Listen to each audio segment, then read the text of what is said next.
Andrew, 2 years ago, you and I sat in Romania for a 5-hour conversation. I opened with a quote from you that you haven't fully been able to explain until now. First, they try and cancel you, then they put you in jail, and if that doesn't work, they kill you. Andrew Tate, what's the real reason you were canceled? And what's the real reason you were put in jail? Well, thank you for taking the time to do this, Jack. I'm not sure when this is going to see the light of day. However, a lot of the intimidation tactics against me are intensifying. And I've realized that many people at home who have witnessed parts of this story haven't seen or understood the entire story. And I've never told the entire story of what they actually did to me. So I feel like perhaps in case something happens to me, or perhaps they'll be successful. It certainly sounds like from the messages I'm getting that something is going to happen pretty soon, that I should just explain from the start of the very beginning of the story all the way to the end what they did to me and what everybody witnessed and what they're trying to do right now. And I think by the time I've done that, and it may take a little while, I'll be able to answer that question a little bit better. So does this story start with Big Brother 2016 or December 29th, 2022? This story begins a little bit before December 29th, 2022. And I've got a whiteboard here because it's quite a complicated story I want to explain to everybody. In fact, this story, like all good stories, begins with a beautiful woman, because that's how all stories begin. I was in Dubai with a beautiful girl from Sweden, and she was 6'1" and she was gorgeous. And we were living together in Dubai. And then she said to me, I'm thinking of going back to school. I said, why would you do that? That's the biggest waste of time in the world. She said, no, I want to go back to Stockholm and get a degree. I said, your man is a millionaire. I'm rich. I've retired from my webcam days. I'm living in Dubai. I'm a rich man. Why would you want to go back and do this schooling when you have me? She said, well, I want to get qualifications and I don't know what else to do. What else is there to do? And I remember sitting across the table from her and I thought, that's a good point. What else is there to do? There is nothing else to do but go and waste your time getting one of these degrees, spending 4 years, spending $300,000. Everybody knows it's a waste of time. But if you can't get the job you want, or you can't get a job that pays a lot of money, nobody knows what else to do. So you just go and you give your money to mainstream education. So when she said that to me, I said, you're right. There is nothing else to do. And I called Tristan and I said, we're going to start a school. He's like, what? I said, we're going to start a school. We're going to start an alternative to traditional education, which everybody knows is a waste of time. We have a huge opportunity here. Everybody knows this particular product is a waste of time. It's extremely expensive and people are being forced to do it because there's no alternative. So let's give everyone an alternative. People want money. They don't want a degree. They don't want to go and study for 4 years. They want money. They want it today. We're going to teach people how to do that. Hustlers University. And we're going to open our own school and it's going to be nice and simple. So I called up a few people I knew. I called up a guy who made money with stock trading, called up a guy I knew who made money with drop shipping, e-com, called up a guy who made money with crypto trading. And I said, look, I'm going to do the big mouth at the front of it. I'm going to use my wealth and my influence to attract people to this school. And you're going to do 5 or 6 hours a day of live calls and convince people and show people how to make money online. We're going to get a Discord server. We're going to attach a Stripe account. Nice and easy. Monthly subscriptions. Split it all up. It's going to be nice and easy. They're all like, yeah, we'll try it. See how it goes. Turns out, because I'm a genius, it was very successful. Within the first week, we had 25,000 paying students. 25,000 students paying $50 a month in a week. We now have a real business. You know, it's kind of interesting. We're here in Los Angeles right now, and I asked you to do this podcast. And while we're here, it's the Milken Conference. And I'm talking to a lot of people who own these fintech companies, these ed tech companies. They could never, in a million years, there's no technology company that can start day one, no cash raise, no debt, giving away no equity, just us without raising a single penny. All of a sudden, we have 25,000 students paying $50 a month. We're turning over, whatever that is, $2, $3, $4 million a month at 80% margin. From day one, we're an ultra profitable company. At a 10 or 15x multiplier, we're a $300 or $400 million business on day one. So everything is going pretty well. Everything's going swimmingly. I'm promoting this school. The girls moved to Sweden. Don't care about her anymore. I'm buying more Lamborghinis. Me and the professors are all making money. Everything is going well. These are the days of 2020, 2021. People remember me on the internet. I was more of a fringe internet celebrity. And I was telling people the truth. I wasn't scamming anyone. I was saying to the young men, If you want to make money, I'll teach you how to make money. But what I didn't realize is that I was getting into a war with big education. And big education, very much like big pharma, don't like when you take their money away. So as my school grows, as I promote it, and off the top of my head, if I use ninja memory, I had around 36,000 students at this point. I got an offer. And I'm going to write some things down because at the end of this, I want everything to make sense. And it was a sponsorship offer. So I'm going to write down sponsorship. I got approached, and I'm going to leave out certain names just in case I do manage to get out of this mess. I got approached not to buy my company off of me, which is what I thought the offer was initially. I thought I was going to sell out for 400M. I started a company 9 months later, 400M, nice and easy, right? Because people are buying technology companies that are in debt. People are buying technology companies that don't make money. People are buying technology companies that are running at a loss. I'm running at 80% margin doing millions of dollars a week. But no, instead they said, we want to sponsor you personally, Andrew. And we want you to shut up about certain things, not push the school, not say certain things, instead have certain opinions on certain topics. And in return, we're going to give you $50 million. It was a 3-year contract, $50 million. I sat there and thought, 16, 17 million a year, I'm making that already. And I get to say whatever I want. So I don't really want your sponsorship contract because it comes with all these rules. You're trying to tell me what to say. Maybe I'm, Jack, maybe I'm stupid. But I thought, what's the point in having money if you can't say what you want? Women can't drive. Sorry. It's the truth. And I'm going to say it. So I said, I'm not that interested. Thank you very much. And they said, but we have the best PR teams. So if anything bad ever comes out or anything negative is said about you in the press, our PR teams can help with that. I said, well, I don't need a PR team. At this point, I'm a fringe internet celebrity, right? I'm not in the mainstream media. I don't care about your PR team. And they said, and we have the best legal teams. So if you ever get any trouble to protect our investment into you, we're going to make sure you have the best legal counsel. I said, I'm not in any trouble. I haven't done anything wrong. So why do I need this legal protection either? I was unaware at the time in my ignorance that those were threats. They were saying that our PR teams, which could help you, could also wreck you. And our legal teams, which could help you, could also wreck you. They were veiled threats. I didn't understand that. So I declined their sponsorship offer. What was the industry? It was a conglomerate, and they had significant interest in, let's say, clothing, perfumes, the standard things you'd expect a Hollywood A-lister to be pushing on a billboard. Standard, normal stuff. And then those people are very careful about what they say on certain subjects, for sure. But I thought, I don't really want to be owned, and this school's going somewhere. We gain students every single day. I am going to take down the education industry. Me, Andrew Tate, one guy in Romania in his house. Me and my 6 friends on a Telegram chat are running a $400 million business. I'm going to take it all down. I don't need your money. Don't tell me what to say. I'm the top G. Go away. So I declined the sponsorship contract. They kept reminding me about these PR teams, these legal teams. So why do they keep saying this to me? I don't need PR. I don't need a lawyer. And they must have sat there and thought, this idiot doesn't understand what we're saying. So I declined the sponsorship contract.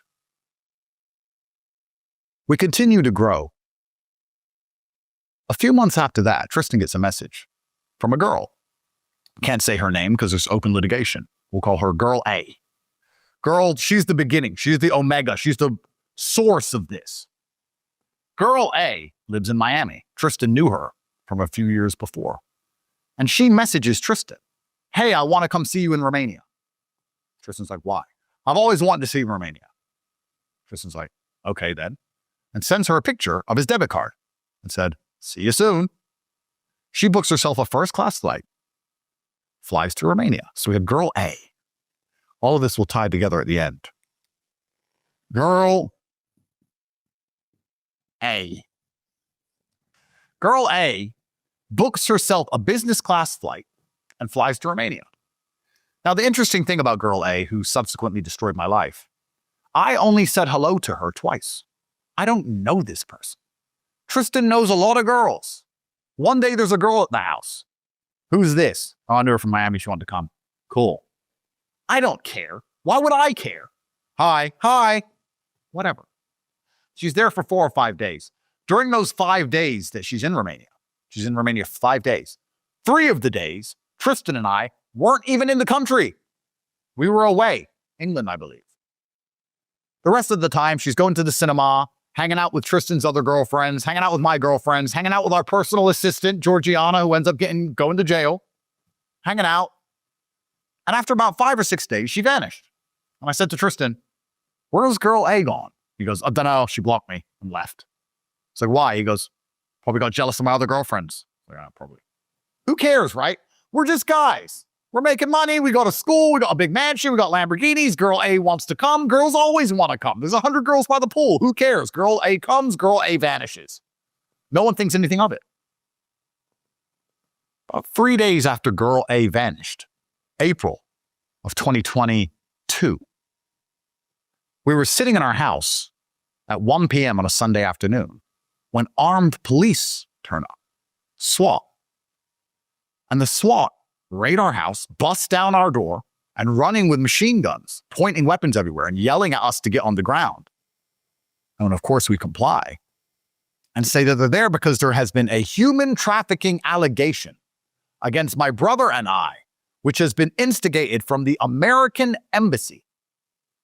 So they didn't just send the normal police. They sent the anti-terror police, because when the American embassy calls the police, it's a different kind of response. If you're a normal person in Romania and you call the police, they'll send a police car or a guy. No, this was the full army tanks, 30 dudes, head-to-toe SWAT. Did you have security at this time? We did have security. At this time, it wasn't to the point that we currently have security. We just had like a guy who watched. But they put MP5s in his face. And he was like, whoa, whoa, whoa. You know, my paycheck is my paycheck, but what's all this? So these guys bust in April of 2022. Please find and play the clips of our first ever arrest, because that's what I'm talking about. Our first one. They say, we're here for human trafficking and kidnapping. We're like, with all due respect, officer, what the fuck are you talking about? And they said, girl A has reported to the American embassy that there are kidnap victims and victims of human trafficking in this residence. I turned to Tristan and I said, Tristan, she's a 7. Look all the mess you got us in. She's not even a 9. She's a 7. Tristan laughs. I laugh. The police officer laughs. Everyone laughs. They look around the house. The house was completely empty. It was just Tristan and I there. No victims. We'd had no friends there. No girls. No one's there. They searched the entire house for drugs. They looked for drugs because girl A also reported us for being drug dealers and steroid abusers. All this list of crimes. They find no drugs. They find no steroids. They find no contraband of any kind. Our firearms are licensed. So that's not against the law.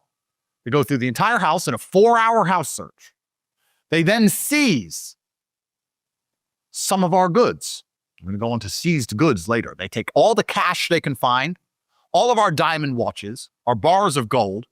They left the cars at this point, but they took anything valuable we had laying around, watches, gold, jewelry, this kind of thing. I don't know why, but they did. So now we have the assets. What's your estimate on the number of assets taken on that one?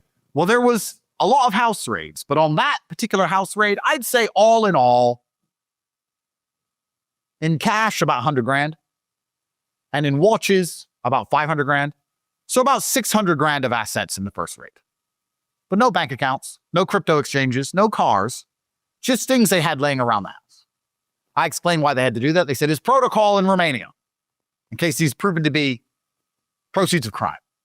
It's like crime. There's not even a girl in this house. Who have I kidnapped? They're like, yeah, you know, we're just responding to the American embassy. We don't know what's going on. You don't know what's going on. We're just the muscle. You have to go talk to the detective. The detective's in the office at Decot. I said, who the fuck are Decot? Never heard of Decot before. Turns out they'd be my best friends later on. He goes, yeah, there's a guy at Decot office waiting for you. We just have to come here, search for victims, take the money. We're the muscle. So after searching our entire house for 5 or 6 hours, the media is now outside at this point, so there will be video of this. They put us in cars. Media's outside saying human trafficking investigation, all this stuff. They start to slander our name with all this garbage. And they drive us to Decot's head office. We get there around 11 p.m. The house raid began at 1 p.m., in the afternoon. 11 p.m., we walk into this office and there's a prosecutor sitting there. We sit down. The prosecutor says, why did this girl say there was girls kidnapped in your house? And I said, brother, I haven't got a fucking clue. I only said hello to her twice. Ask Tristan. It's Tristan's girlfriend. I don't know. And then the prosecutor goes, well, Tristan should have bought her a handbag, and laughed. And then I laughed, and we all laughed. And I was like, American girls are crazy, bro. Me too. This crap happens. Maybe in Romania, it's not a big thing, but in America, happens all the time. These girls are nuts. They just make stuff up. He goes, yeah, I heard about that, but I didn't know it's actually this bad. I was like, tell me about it. He goes, why did she call the American embassy? I was like, bro, I don't know. Just tell me what you need from me. You've been to the house. There's no one in the house. We have CCTV in our house. You can take the cameras and see her walking in and out the house by her own free will, getting pizza, going out to party, going to restaurants. You can see it all on camera. Please also find the clip of her walking in and out the house by her own free will, getting Ubers, getting taxis, ordering food, ordering Amazon packages, everything on Tristan's credit card, by the way. It's all there. So we're here. Take the cameras. Look, do what you got to do, bro. He's like, okay, go home. Cool. So after about an hour and a half of interview, midnight, we go home. Tristan and I sit around the pool laughing. Like, this girl A is crazy. We've lost some money. But this is a big misunderstanding, Jack. Like, we haven't done anything. This is all a misunderstanding. Let's just get back to what we do best, which is focus on promoting our school. Right? So we're on our emergency meeting podcast. We're traveling the world at that point. We have no restrictions of any kind. We're promoting our school. We're going to France. We're going to Italy. We see Dan Bilzerian in France. We're traveling around. We're doing all this stuff. We're having a great time. We're on yachts in Croatia. We're doing all this crazy stuff. And then one day, I call my lawyer and I say, they raided our house in April.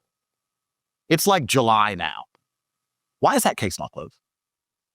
And he goes, this is Romania. Everything takes forever. It's a slow system. They're probably going through the CCTV. I was like, yeah, but this is so open and shut. My lawyer's called Alin. I'm like, Alin, this is so open and shut. What could they possibly be doing? He goes, yeah, it's Romania. They probably have to go through all the hours of footage. It's going to take a while. Don't sweat it. I'm like, I had this bad feeling. But what can you do, right? I haven't done anything wrong. So we're still traveling. And now, because of the school, and because I'm promoting the school so heavily, I start moving from fringe internet celebrity to mainstream celebrity. I start getting bigger and bigger and bigger. I think at the beginning of this story, my Instagram had 100,000 followers. By this point, I'm up to like 2 or 3 million. It's getting bigger and bigger. Back when Instagram mattered, not like now. So we're pushing the school, having a nice time. And then all of a sudden, one day, I was sitting in my cigar room, smoking a cigar. My girlfriend comes in and goes, have you seen this? She passes me her phone. I take her phone, and it's a picture of me. And there's some blurb underneath it about how I'm toxically masculine, I'm a misogynist, a racist, and a homophobe. And I am the reason that the entire culture of the world is wrong. Cancer's my fault. Everything in the world's my fault. I'm the world's worst man, and I'm dangerous and need to be deleted from the internet. And it's on an NGO page for a charity protecting the rights of gays. Wait, that's weird. Whatever. And then she goes, and have you seen this? And she scrolls again, and it's the same picture with the same blurb explaining that I'm the worst man in the world. Copy and paste, exact one, on an NGO about wildlife protection. It's like, that is weird. So we open Instagram. I open it on my phone, and this exact picture with the exact same copy and paste wording, I find like 7 different accounts, random accounts for random charities and NGOs, posting that I'm the worst person in the world. Now, for anyone watching this, the media does not tell you what has happened. The media's primary objective is to prepare you for what is about to happen. They need to condition your mind so that when they do something, you're ready for it. If they instantly say, you're locked in your house, you can't go outside, there's a revolution. If the media constantly reports about how dangerous it is, how a lockdown might need to happen, how it's unfortunate, but we must prepare for the possibility of a lockdown, over weeks, your mind softens to the idea. So when the lockdown comes, there's no revolution. It's not a surprise. It's not a surprise. What were your comment section? What was your comment section like at that time, too? Well, everyone loves me on my account, but on these accounts where they posted this, there's thousands of people saying, yeah, he's scum, he's scum, he's scum. And I was like, I mean, yeah, I made some jokes. Yes, I said women can't drive. Yes, I said some things, but I mean, I'm not blowing up girls' schools in Iran. Like, come on. Triple tap. Triple tap. So I was like, this is a bit out of control. They're conditioning the world for what's about to happen. Now, around this time, someone inside of my school said, we should start an affiliate marketing campus. And I said, that's a good idea. And we started with Amazon products because it's our job to teach all the people inside of our school how to make money online. You're a young man, you join our school, you pay a monthly subscription, and you start earning money same day. And one of the students said, I take affiliate links from Amazon. What I do is I go onto Amazon, I find a lawnmower, I take an affiliate link for that lawnmower, then I buy the lawnmower, and then I use the lawnmower or do lawnmower reviews on TikTok. And then I say, here's the lawnmower I'm using, and I put the link. And every time someone buys the lawnmower, I get paid. Well, that's a great idea. So we got a new professor, a guy I knew, who was in charge of affiliate marketing. And he started doing 4 or 5 hours of calls a day, pushing affiliate marketing. And then a student said, hey, why don't we affiliate market for the school? So that's a good idea. He goes, yeah, the school's great. So why can't I tell other people to join the school from my link and I get paid when they join? So there's another fantastic idea. Why not? So we launched an affiliate marketing campus for the school. And then the problem we were having is a lot of our students are from all over the world, right? So if you're a teenager from Peru and you say, hello, I have joined the school, I make so much money. Everyone's like, yeah, all right, scam, whatever, bro. But people trusted me. So people would say, hey, I don't want to use my own videos. I don't want to use any videos of me. I want to use videos of you, launch a Tate fan page, and then sell with my affiliate link. And I said, fine by me. Now, this was revolutionary at the time. Me, my cousin, when we came up with the affiliate marketing campus, we invented clipping. We ruined the internet. That's how the internet became what it is today. And that was the basic premise behind it. We're not going to copyright strike you. Back then, if someone took your content, you copyrighted it. Not us. Take our content. Take the views money. So people were taking videos of me, posting on their channel, earning hundreds of thousands of dollars in views money, keeping that, plus selling the school and getting paid off that. So everyone was getting rich. And the school starts to explode. Gets up to 271,000 students. I don't want to do the math off the top of my head at around $50 a month. Yeah, 13, 14, $15 million. I was probably keeping between 9 and 10 million American dollars every single month. How many times were you banned at this point? I'm not banned. You've never been banned? At this point, I haven't been banned. Okay. I haven't been banned. So the affiliate marketing campus is running. But all this NGO stuff starts. And I know how the world works, so I knew they were conditioning people's minds for something. And a perfect example of this, I want everyone at home to understand exactly what I'm saying. Before they got Diddy, they released the tape of him beating up Cassie. That tape of him beating up Cassie in the hotel was 10 years old at the time they released it. They'd been sitting on it for a decade. Why was it never released? Because they didn't want to get him. When they wanted to get him, they then released it, so everyone said Diddy's a piece of shit. So when he got arrested, everyone thought he was already guilty. They knew they were going to arrest him, so they prepared the public for his arrest. So when I saw these NGOs, I was like, they're preparing for something. What are they preparing for? Tristan's like, who gives a shit? Tristan's the optimist in this story. He always has been the whole way through. Who gives a shit? We're fucking rich. We're helping young men how to make money. All of our students make more money than professors, than their teachers. We're doing good in the world. We're teaching young men how to escape the matrix and make money. You're making $10 million a month. We ain't doing nothing wrong. We haven't done anything. Who gives a fuck about what some wildlife or some fucking bullshit homosexual NGO has to say about us? They're just bitter and they're just jealous, haters. Fuck them. Lights a cigar. Tristan. Like, maybe you're right, T. Maybe it doesn't matter. But there was a problem. And the reason I think the NGOs attacked me is because there was a flaw in our master plan. And the flaw in our master plan is that we were working with a mercenary army. So now we have the affiliates, which are linked to the school, Hustlers University. Because the affiliates worked out that they make the most money if they put up the most controversial clips of me. Because if you put up the clip, not the whole clip, where I say in bed that if a girl picks up a machete and tries to attack me, I will take the machete off her, put it in her face and say, shut up, bitch. No, not the whole clip. They take the last part, put a machete in a girl's face and say, shut up, bitch. Only that part. And post that. because that gets the most engagement. That goes the most viral. They get the most sales. And they're mercenaries. They're in it for the money, these students. So in many ways, they're making me look bad. And I say to Tristan, students are making me look kind of bad here, the way they're putting all this stuff out. And Tristan's like, who gives a shit? You're cool. We're making $10 million a month. Who gives a fuck? Bad guy, good guy, what does it matter? So when all of this is going on, the NGOs pop up. And from then on out, from that exact moment, Jack, I knew I was fucked. I just knew I was fucked. But I didn't know exactly what was going to happen. This is in August of 2022. 3 days later, I wake up and my girlfriend wakes me up next to me. Andrew. I'm like, whoa, what? Look at this. Gives me her phone and there's a BBC News article.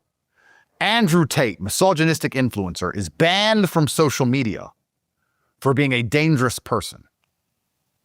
Back then, now bans are a common thing. Everyone's desensitized to it. Back then, the only people who had been blanket banned on the internet were Alex Jones, Nick Fuentes. I was number 3. And I was bigger than them. And by this point, I had become, in 2022, because of the affiliate army, the most Googled man on the planet. My mercenary army grew to 28,000 fan pages, posting endless Tate content. Do you remember the days where you couldn't get rid of me?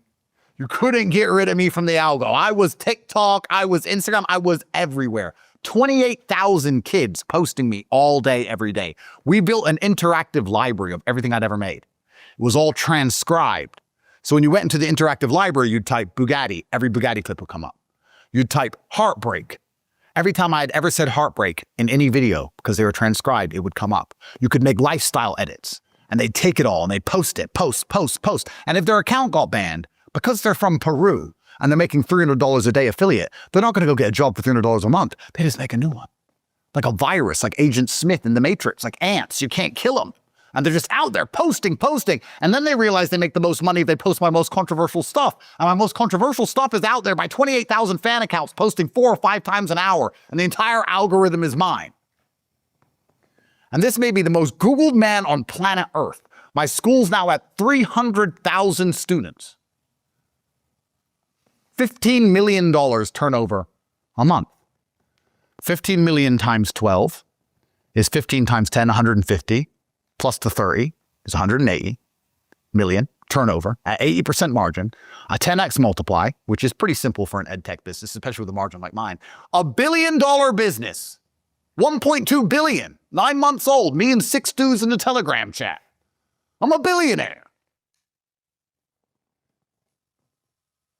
And I open up this BBC article on my girlfriend's phone, and it said that my views have become so destructive and I'm doing so much damage to the planet and to the consciousness of young men that I had to be removed from all social media. This was on her phone. I was like, well, that's inconvenient that they've deleted me everywhere. I was like, let me have a coffee. So I put the phone down. I went to get a coffee. And as I was walking to get a coffee, I opened up my phone. When I opened my phone, it said, your Apple ID is signed out. Well, that's weird.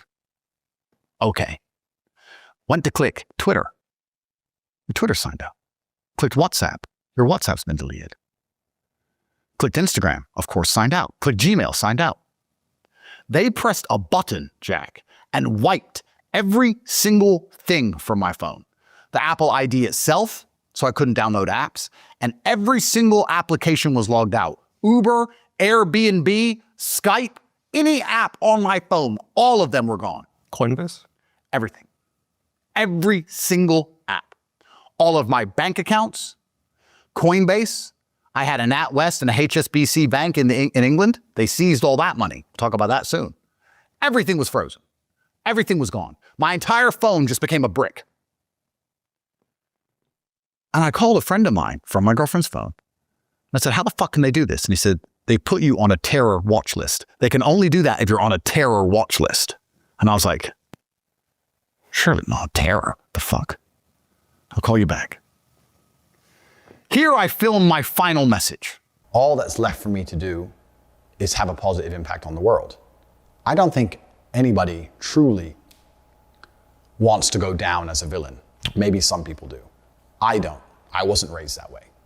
I sit down on the chair and I give my final message to the world.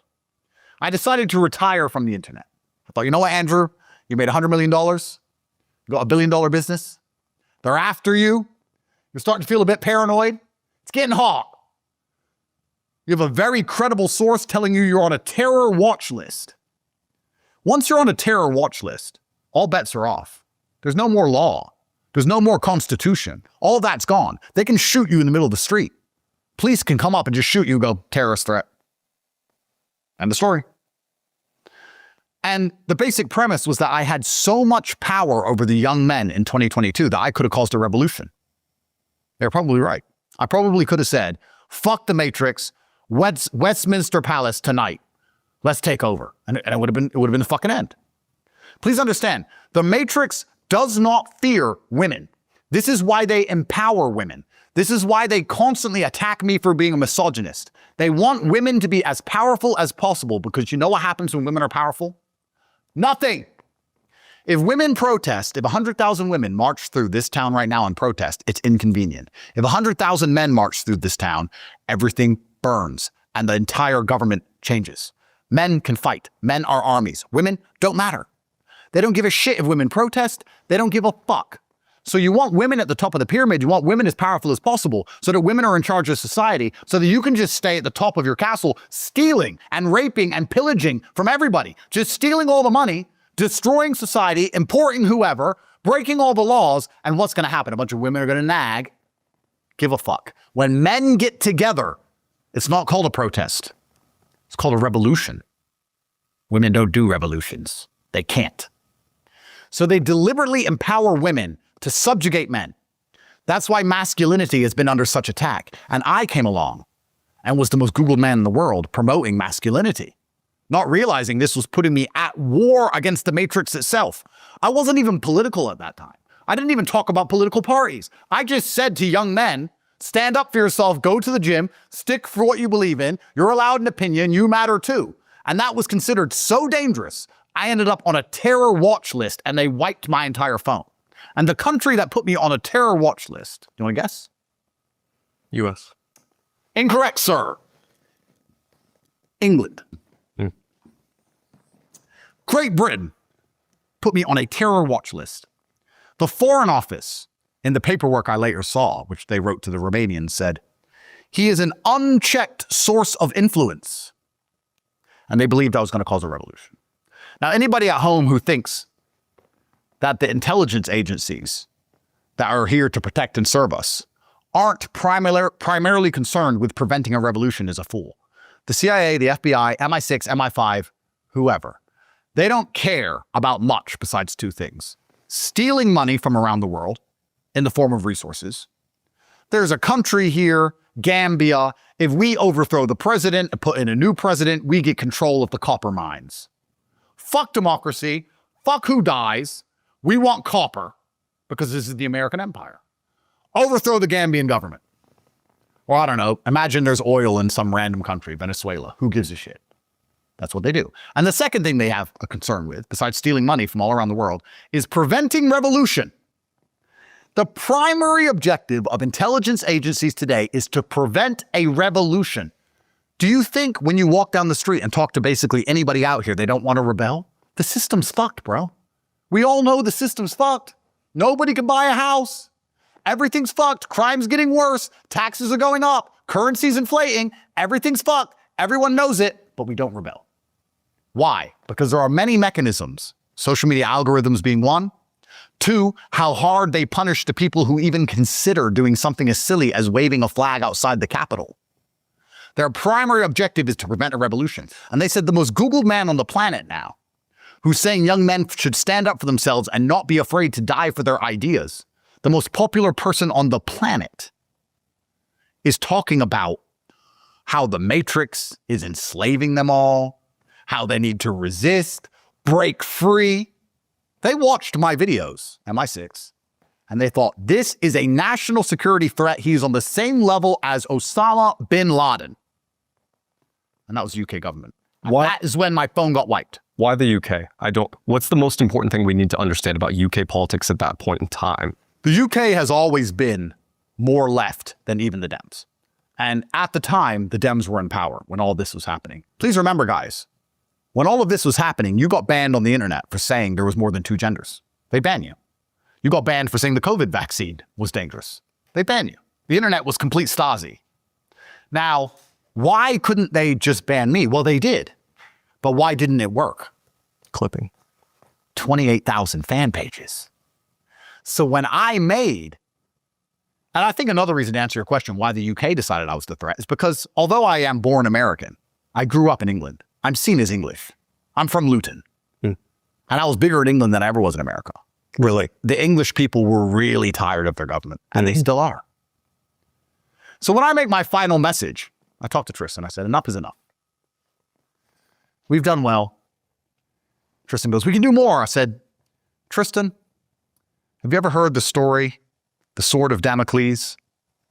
And he said, yes. And I recited the story to him about how there was a king once in a chair, and the slave walked in and said, how does it feel to be in that chair? How does it feel to be the king? All these beautiful women are feeding you grapes, and everyone's fanning you, and you give an order, and everyone does whatever you say. It must be so amazing to be the king. And he said to the slave, tomorrow you get to be the king. Tomorrow you can sit in this king's chair, and I'll be the slave. And the slave is so excited, he goes home, he can't sleep.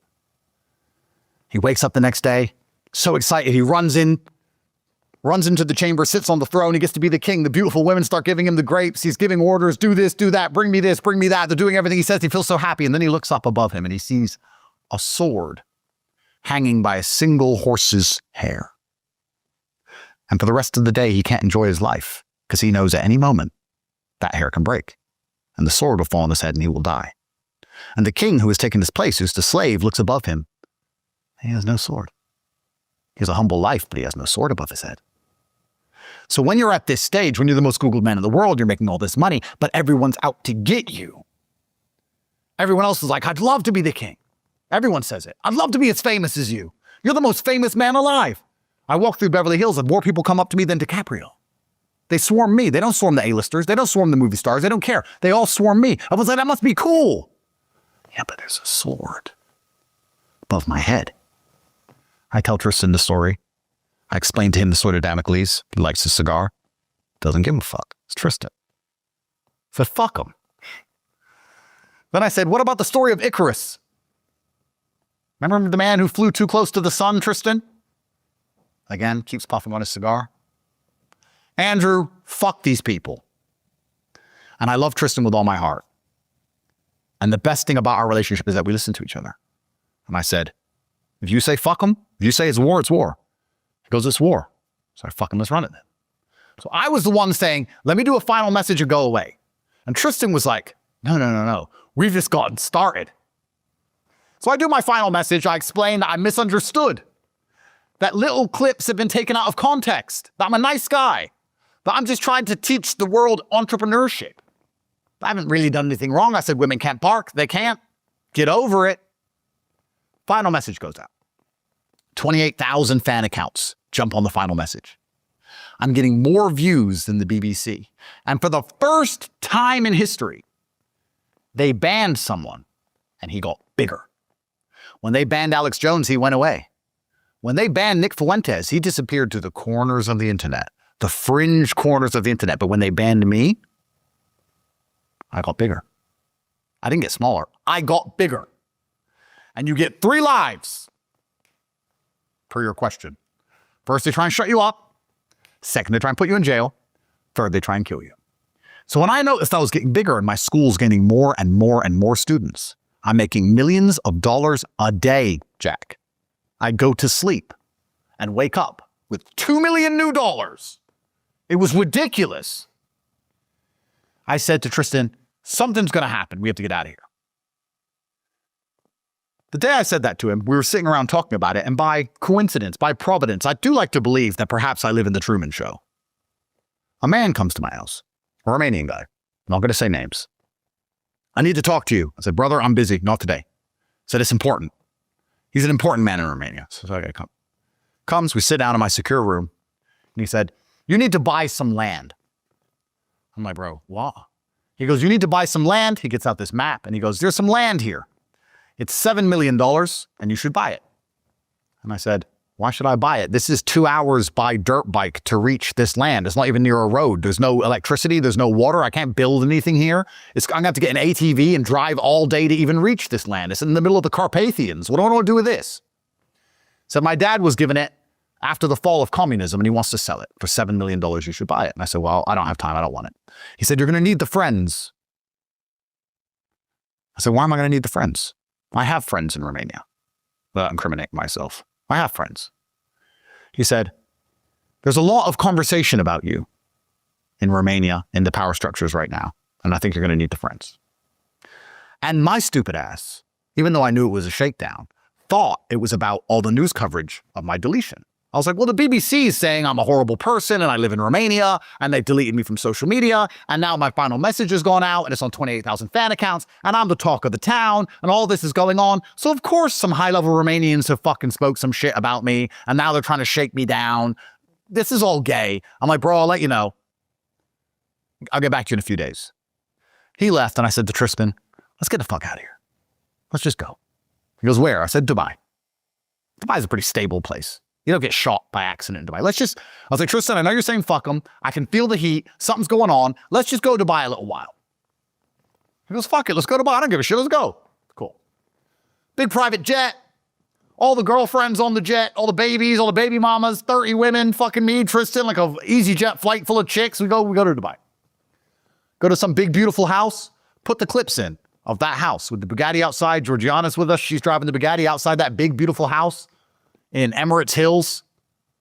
$250,000 a week. Chump change. We're rich. 250 grand a week in rent. Shisha, having a great time. Did my first podcast with the Nelk Boys and Bradley Martin in that house. Zuby, I did a podcast with Zuby. And during all these podcasts, I could feel the heat. Rob Moore, my first Rob Moore, when I was in Dubai, I'm the biggest thing in the world. Everyone's saying, can we do a podcast? Can we do a podcast? I'm like, yeah, sure. Everyone's flying to Dubai to talk to me. And I'm saying in all these podcasts, you get 3 lives. And if they ever try and put me in jail for something I didn't do, I hope everyone at home is smart enough to understand it is a setup. I said that verbatim. Please play the clips of me saying that verbatim on repeat in Dubai after all of this has happened. After about a month in Dubai, I'm sitting there and I'm like, Tristan, I still feel uneasy. And he goes, why? We've made it. And I remember him. I remember the gesture. He goes, we've made it. And does this. And he gestures his hand over at a pool behind our $45 million house filled with women. Because we made it, bro. And I was like, 35 years old. I had like $30 million maybe. Now I've got hundreds of millions of dollars, which I've made inside of a single year. You can't just make it like that. Life can't be that easy. It was a fucking few of my friends and me, teaching people it wasn't a scam. The reason it worked is because it worked. If it was a scam, it never would have took off. It took off because we were teaching kids to actually make money. Everyone's making money. I'm the most popular man on the planet. Everyone loves me. I'm top G. I'm famous. I've got hundreds of millions of dollars. I've got this big house in Dubai. I've got beautiful women. I've got kids, everything. I'm like, have I won? Tristan's like, yeah, we won. It's over. We won. Like, it can't be that easy. He goes, I think we won. So we're in Dubai for about 2 or 3 months. I'm doing viral clips. I did the clips with Aiden. Aiden came out there, did the podcast with Aiden where I had the robe on and he's sitting there and I'm doing all these things. We're in Dubai. And then one day we get a phone call from Piers Morgan's team. You're a cultural force and we want to talk to you. I was like, Tristan, see, I told you, here's the setup. I told you they want us to go to England. They're going to arrest us. We're on a terror watch list in England. Tristan's like, stop being a pussy, bro. It's Piers Morgan. He's a bitch. I'm like, no, but if we go to England, they're going to fucking arrest us. He goes, are you scared of Piers Morgan? I'm like, no, fuck Piers. And he goes, okay, but when you go on there, just be a little bit calmer. Because my first Piers Morgan, I didn't beef him. He goes, this is probably a test. They just want to see, like, if you're really a terrorist. Go on there, be a bit calmer, be a bit nicer, explain the truth, explain that you're a nice guy. Don't let anyone think you're a danger. Go on there. And if you watch my first Piers Morgan, I'm a lot calmer. I'm a lot more like, I deliberately decided not to go there and be top G. To be a lot more understandable as a human. So Tristan convinces me that the British state just wants to make sure I'm a sensible, rational actor. So we leave our phones, we leave our laptops, we leave everything sensitive in Dubai. We get on a private jet with a small suitcase and we fly to England.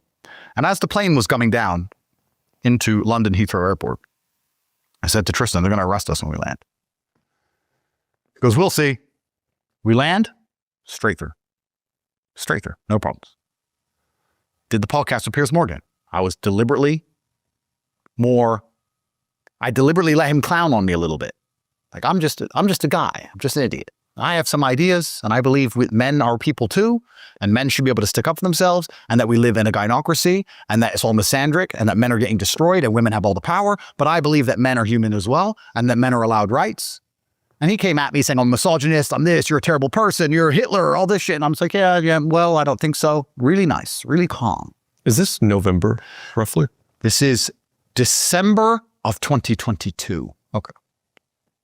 Just before Christmas. And I do the Piers Morgan show. And the reception is fantastic. All the comments under that show are 100% on my side. Piers Morgan gets completely fucking slated for being a dickhead to me. Everyone loved me. I go to Sloane Street. I buy $300,000 of Christmas presents for all my girlfriends, all the kids, all my baby mamas, whatever. I'm running around with security, just walking into Harrods, buying. I didn't know what the price of fucking anything was, Jack. Money had lost value. Even billionaires don't have 350 million liquid. The fuck? I'm just beep, beep, beep, beep, beep. Bags of shit. 4 security guys carrying all my shit. Beep, beep, beep. Finished in London. I did the Pearl podcast where I sat down with Pearl. I don't know if you ever saw that. And I sat down with all the girls, and it was Brittany, what's her name? Can't remember. She's known for being a bit promiscuous, and she was on this podcast. And I was really nice to her. I offered her a tangerine, and it was a nice time. And then I said to Tristan, I'm sorry. You're right. Nothing's wrong. Everything's fine. England is supposed to be the ones who put us on the terror watch list. I'm here in England. Nothing's happening. I'm spending all this money. No one gives a shit. I just did Piers Morgan. It's fine. Everything's fine. Maybe it's all wrong. Maybe we should go home. And then Tristan turns around to me. He goes, no, if we go back to Romania, you're going to be fucking panicking and you're going to be worried. And I want you to have a nice free life. So let's go back to Dubai and just chill a little bit longer. All right, cool. And then Tristan goes, but before we go to Dubai, I want to repack my suitcase and we need to drop all these presents off because we have $300,000 of shopping. We have 2 cars of bags. He goes, let's go to Romania, drop the bags off, and then go to Dubai. It's like, good idea. So we land at 9 p.m. in Romania, straight off the plane, no problems. All the bags in the house, all the bags in the car. And we're due to take off at 6 a.m. We go to sleep. And at 4 a.m. that morning is the video the entire world saw when they raided our house again and they dragged us out for human trafficking. They searched the house. They took all the cars and they started going through everything. That's the video everyone saw. That's where we are in the timeline. When they busted that door open, Jack, at 4 a.m. for the second raid after we had landed, when I heard, I heard the door go. I reached across and grabbed that famous machete from that machete video.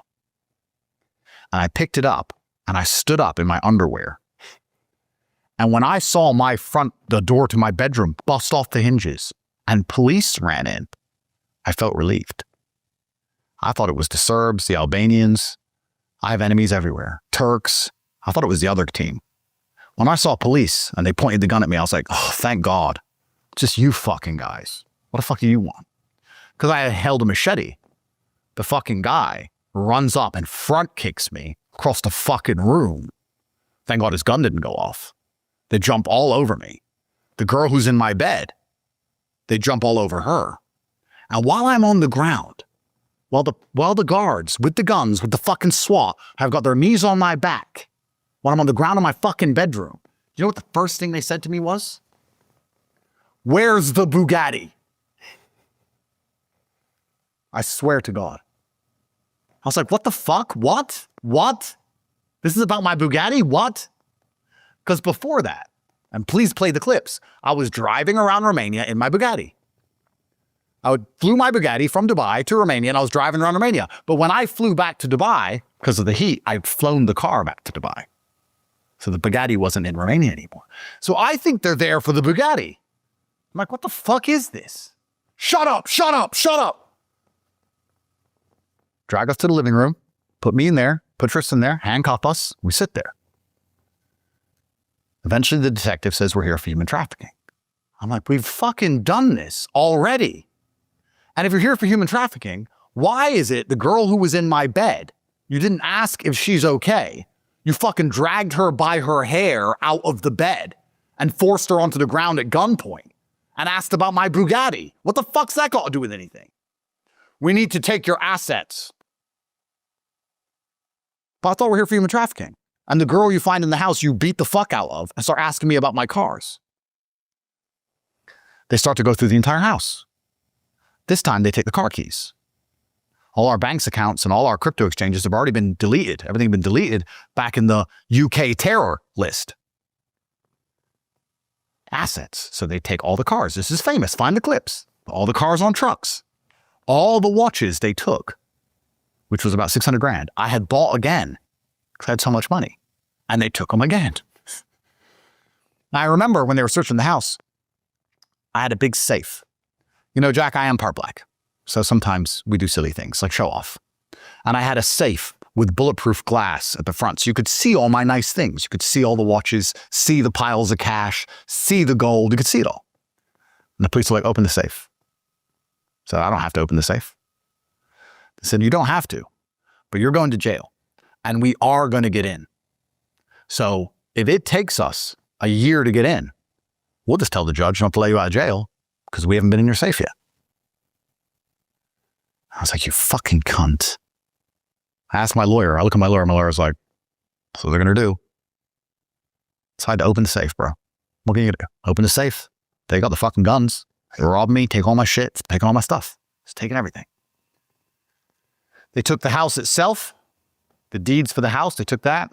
And during this seizure, I believe it was reported in the media, they took around 15 million American dollars of cars, houses, land, companies I had in Romania, all these things. They seized everything. And after this house search of looking for drugs, looking for steroids, all again, and the whole time I'm saying to the guys, what the fuck is going on? We've already done this, guys. She's a liar. We know she's a liar. We've already done this. We've been through the whole house. What's going on? They said the same thing as last time. You have to go to the decal office and talk to the prosecutor. I'm like, is it the same guy? They're like, you'll see. And at this point, you know, in my optimism, I must be stupid. I'm sitting there going, this must be a mistake. This is just Romania, you know, that prosecutor is probably retired and this file ended up on someone else's desk and they're just doing it all wrong. I'm going to go there and explain that she's a liar and that we were all laughing. We should have bought her handbags and ha ha ha. And last time I went to the decal office, I went home straight away. So surely this is just the same bullshit. So I walk out my house. They throw me in the police car in front of the media. I remember when they said, it's time to go, we searched the house. I said, can you bring the police car inside the gate and I'll get in there? They're like, no. I was like, see, why? You want to perp walk me in front of the media? And the guy goes, yes. I said, okay, cool, perp walk me. I don't give a fuck, I'm a gangster. So you can see the clip videos. You see me walk out with my hood up. What media outlets were there? Was it just Gondul? No, it was Romanian, it was Associated Press, it was everybody. Global. The world was there to watch this happen. Human trafficker, BBC News, who said I was the worst person in the world. All those NGO accounts who had posted about me. See, I told you he's been arrested for human trafficking. The entire fucking internet blows up. They drag me. I go to see the decal prosecutor. I sit there. And this time it's the same guy with about 5 other guys and a couple girls, 10 of them, all standing behind the desk. And I'm sitting in front of them. And I'm like, what the fuck is going on? And they say, by Romanian code in the article, blah, blah, blah, blah, blah, blah, you're under arrest for organized criminal group, head of a mafia gang, witness intimidation, arms trafficking, human trafficking, rape, assault, like 21. I'm like, for fucking what? Well, how do you plead? I'm like, well, I'm not guilty, obviously. This is bullshit. And they're like, what do you have to say about the crime of human trafficking? I'm like, nothing. It's made up. What do you have to say about the crime of assault? I'm like, assault who, bro? What are you talking about? So I got an argument with the decal guys. My lawyer says to me, he goes, Andrew, there's no point arguing with them. We have to talk to the judge. There's nothing we can do. Forget about it. Just chill. Just chill. At the end of it, he goes, and we recommend detention. So I was like, so I don't get to go home? Like last time? They're like, no, you're going to jail. And that's the clip where they take me out of the decal office and the armed guards walk me into the police car where I say, the Matrix has attacked me. There's a clip of me walking and I say, the Matrix has attacked me. And I get taken. to prison in between Christmas and New Year. I'm very excited to find out what the fuck I'm in jail for. Now, in retrospect, what's really interesting, and I want everyone to remember this later, after the initial April accusation by girl A, the case stayed open, like I called my lawyer and asked, but there wasn't a single entry in the case file. It was open on his desk without a single entry in the case file. And then warrants for surveillance started being added to the case file to spy on us the exact same day I was deleted. The same day that my phone was wiped. The same day the BBC said I was the worst person in the world. The same day that they said I had to be disappearing from social media. The same day they attacked me before my final message. The exact same day the Romanian prosecutor started requesting warrants from judges. So he got the call. The same day. So I'm in jail, and I'm handed the reason I'm in jail. And it's about this thick in Romania, which I don't fucking speak. And I said, yo, to the prison guard. By Romanian law, you have to tell me in my language. I don't speak Romanian. And the prison guard goes, it's Christmas. We don't have translator. And walked off. So I don't know why I'm in jail. Do you have your phone? No, I have no phone. I'm taken to jail. I'm given this pile of papers and I'm thrown in a cell. Romanian jail is exactly how you expect it to be. If you want to see what the inside of a Romanian jail is like, you can just look up the Russian jails. It's still Soviet. It's very similar. There's no yard time. There's no library. There's no interaction with other prisoners, really. Imagine you go to a bathroom and the door closes and you don't leave.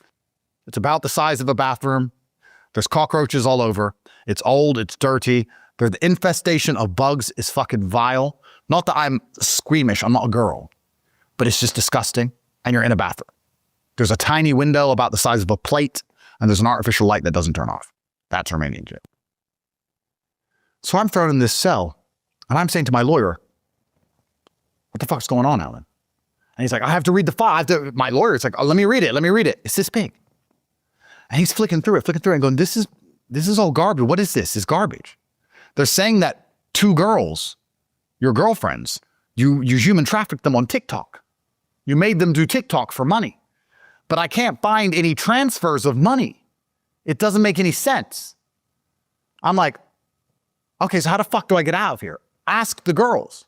And the girls, please play the videos, Betty and Yasmina, do videos in my defense. I've never seen any of them being aggressive or rude. Ai fost amenințată? No. The 2 girls are like, what the fuck? We just have TikTok like every other girl on the planet. He didn't make us do TikTok for money. What are you talking about? They made this up. And they were on my side. This is the thing that's so annoying about my story. Everyone goes, oh yeah, but the girls accused him. No one's ever accused me of anything besides the girl I said hi to twice in my life. Girl A. The girls that they threw me in jail for human trafficking on TikTok were on my side, defending me. And the next 3 months is the story everyone watched of me in jail, the entire media blowing up, insulting me. They took all my money, they thought. They took my ability to speak back, they thought. But of course, I'm smarter than the average bear, and I have money hidden, and I also have 28,000 fan accounts. So there's this media war of the mainstream media saying I'm a human trafficker, and all my fan pages and my Twitter constantly releasing information that I'm not a human trafficker, and the videos of all the girls defending me, the victims in the case. Those girls are now making videos defending me. And this was very frustrating for the authorities in Romania, because normally when you take someone's social media and you take his bank accounts, you throw him in jail, you win the media war. What can he say, right? But not with me. All of a sudden, the videos of the victims are on the internet saying, this is a fucking setup, this is corruption. And I've already told the story at length on other podcasts, Patrick Bet David and such, and I encourage people to watch it, of my experience in jail. And I could talk for the next 2 days about all the micro stories that happened while I was in jail. But for continuity, I won't do that. Before we move on, I do want to ask, were you Greta? Was there anything with Greta Thunberg in the pizza box, or was that just made up? I think it was all just made up. Okay. They knew where I lived. They knew where I lived. I think it was just bad timing. I think that was literally the night before I was arrested. It may have been. I don't know if you want to answer the suicide letters. We're going to get into that.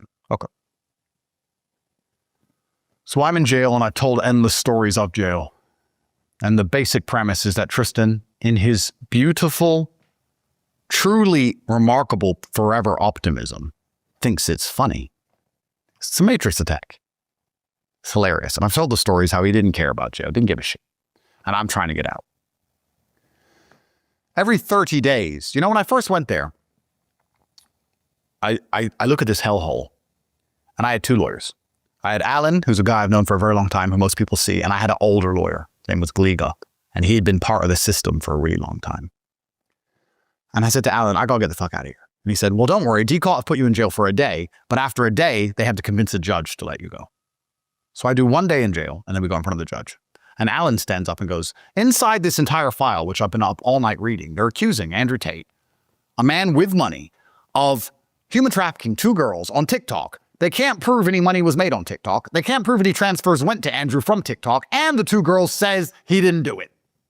So can Andrew go home now? He presents it all to the judge. And the judge is like, yeah, this doesn't really make sense. And she's kind of confused. She's asking lots of questions back in Iranian, like, what do you mean TikTok? Everyone has TikTok. He's like, yeah, exactly. This is stupid. So at the end of all this, she goes, I have to go make my decision. And at the end of it, I said to Alan, what happens if we go to jail? He goes, there's no way you're going to jail. I was like, why not? He goes, I've been doing this 10 years. I've never seen a case this stupid. There's no way you're going to jail. I was like, you sure? But what happens if we do? He goes, you're not going to jail. And you know what was weird? When he started saying that, I just knew I was going to jail. You know when someone's like so sure? I'm like, I just sit there and I was just like, we're going to go, aren't we? We're going to go. And the judge, who looked really understanding and was, you know, listening to us about TikTok, etc., she goes out the back for an hour or so, gets the phone call, which we'll talk about later, comes back out and says, jail, detention, 30 days, and walks straight off. Guys jump on me, handcuffs straight me to the jail, throw me back in the fucking cell. And I can't believe it. And I'm saying to Alan, what the fuck is going on? Now he's like, I don't know. I've never seen corruption like this. Your case doesn't make any sense. I don't know where this is coming from. I have to find out where this is coming from. This is corruption. I'm like, I know this is corruption. What the fuck is happening? So my first week in jail, and I've already told a lot of stories, but I just want to tell some important points for the story. My first week in jail, I come to the conclusion that the Romanian system is a fucking setup, and that these clowns, these prosecutors and fucking idiots who know I'm innocent, have set me up to shake me down and steal my money. So I need to get out without using Romanian means. So what do? Well, I do 3 things. The first thing I do is I call the British embassy. I'm British. Second thing I do is I call the American embassy. I'm American. And the third thing I do is I request for my international legal teams to fly in to see me. And things happen in that order. The British embassy sends somebody to come and see me in Romanian jail. And I get taken from my cell and get taken to the room. And the lady from the British embassy's there. And she's like, hello. I'm like, hi. So yeah, I've been set up in Romania. She goes, yeah, a lot of people get arrested around the world. So I just want you to know that consular support is pretty limited. And I have a leaflet for you. It's gov.uk leaflet about what happens when you're arrested abroad, and any information you need is there. I was like, okay, yeah, but this is a corrupt setup. So who do I speak to? She's like, I just have to give you the leaflet. Nice to meet you. I walked off. That was the British consular support. Took me back to my cell with this fucking leaflet. Gov.uk. If you're arrested abroad, what to do? Like this fucking garbage. So it's like, fuck the English. They're useless anyway. No one gives a fuck what England says. Let me wait for the Americans. I'm an American citizen. And I'm there and I'm talking to the prison guards. And the prison guards know I'm innocent. They're like, what are you doing here? Because everyone knows me in Romania. I'm famous. I'm like, bro, you fucking tell me. And they're like, you've upset someone. I'm like, who? They're like, I don't know, but there's no reason for you to be here. This is bullshit. It's Romania. It's bullshit. You upset someone. I'm like, who did I upset? Is it the guy whose land I didn't buy? Like, what's going on? Going through my head. Anyway, they said, an American has never been arrested in Romania before. I was like, really? He goes, yes, actually, we had an American guy here before. He stabbed 2 people. And he went home in 3 days, back to America. I was like, really? He goes, yeah, Romania's not going to arrest Americans. I was like, so I'm going to go home? They're like, for sure. I said, well, he stabbed 2 people and he got out. I supposedly fucking stole TikTok money, so I'm sure I'm going to get out. So I'm really excited for the American embassy to turn up. American embassy turns up. I walk in there. I'm like, guys, thank fuck. Real humans. No more Romanians. You're an American. I'm an American. You're a fucking American. This is bullshit. U.S. Constitution. This is fucking garbage. And they're like, yeah, the American government considers Romania to be a real legal system and that we respect the sanctity of the legal system and we believe that you have to go through the legal system. I'm like, what the fuck does that mean? This is a setup and a corrupt dump. We all know it's corrupt. On the corruption index, we're at the same level as Zambia. That's not a lie. Look it up. Romania is considered a hybrid state. There's 4 states of a democracy. You have democracy at the top. You have flawed democracy. Then you have hybrid state. Then you have authoritarianism. Hybrid state is the same as Zambia. The Romanian system is considered at Zambian level. And the American government is now telling me that we respect the Romanian judicial system and believe that you have to go through the process. I'm like, what the fuck does that mean? How long am I going to be here? He goes, Andrew, I like you. And, I'm just here to do my job and I've been around, but I think you need to prepare for quite a long stay. I'm like, what the fuck are you talking about? What do you mean a long stay? I haven't fucking done anything. He goes, yeah, there's nothing really the American government's prepared to do for you. I'm like, what do you mean prepared? What can you do? He goes, well, what we can do and what we're prepared to do, they're different things. And we're not prepared to do much for you right now. So here's a leaflet. So I take the American leaflet about being arrested abroad and the American government leaves me. And I go back to jail. And then I spend my first month in jail. And at the end of the first month, we go to a judge and we ask to leave. And she says, no, you go back to jail. On repeat, I keep going back to jail. No matter what we would say to these judges, keep going back to jail. Now, the third part of this story is, the third thing I said I was going to do is invite my international legal team. I have King's Counsel lawyers from London, the best of the fucking best, old school, real G's. I was like, maybe you know what? The embassy sold me out. Maybe the British lawyers. My British lawyers are due to come see me. 7 p.m. on a Tuesday. I'm sitting in jail. I really, for everyone watching this at home, if you want to experience this, put your phone away, give your phone to someone else, and go sit in the bathroom for an hour. I did 4 months. Try now. Just sit there. Sitting there, staring at the fucking clock like fucking sit there. 7 p.m. comes, they don't turn up. My lawyers don't turn up. What the fuck, my lawyers don't turn up? I get on the phone. What the fuck's going on? Eventually I hear, when my British lawyers landed in Bucharest, someone from the British embassy was waiting for them and said, these boys are done. Don't waste your time. You're not going to go see these boys. This is a national security issue. Go home. Why the fuck is the British government sending people from the British embassy in Romania to wait for my British lawyers and telling them that I'm a national security threat and I can't see my fucking lawyer? What the fuck is that? They told my lawyers to fuck off out of Romania and that we're a national security issue and that we're toast. We're wrapped up. We're done. Don't waste your fucking time. That's why my lawyers didn't come see me, because the British government blocked it. After 4 months, when I'd really lost all hope, we went in front of a judge.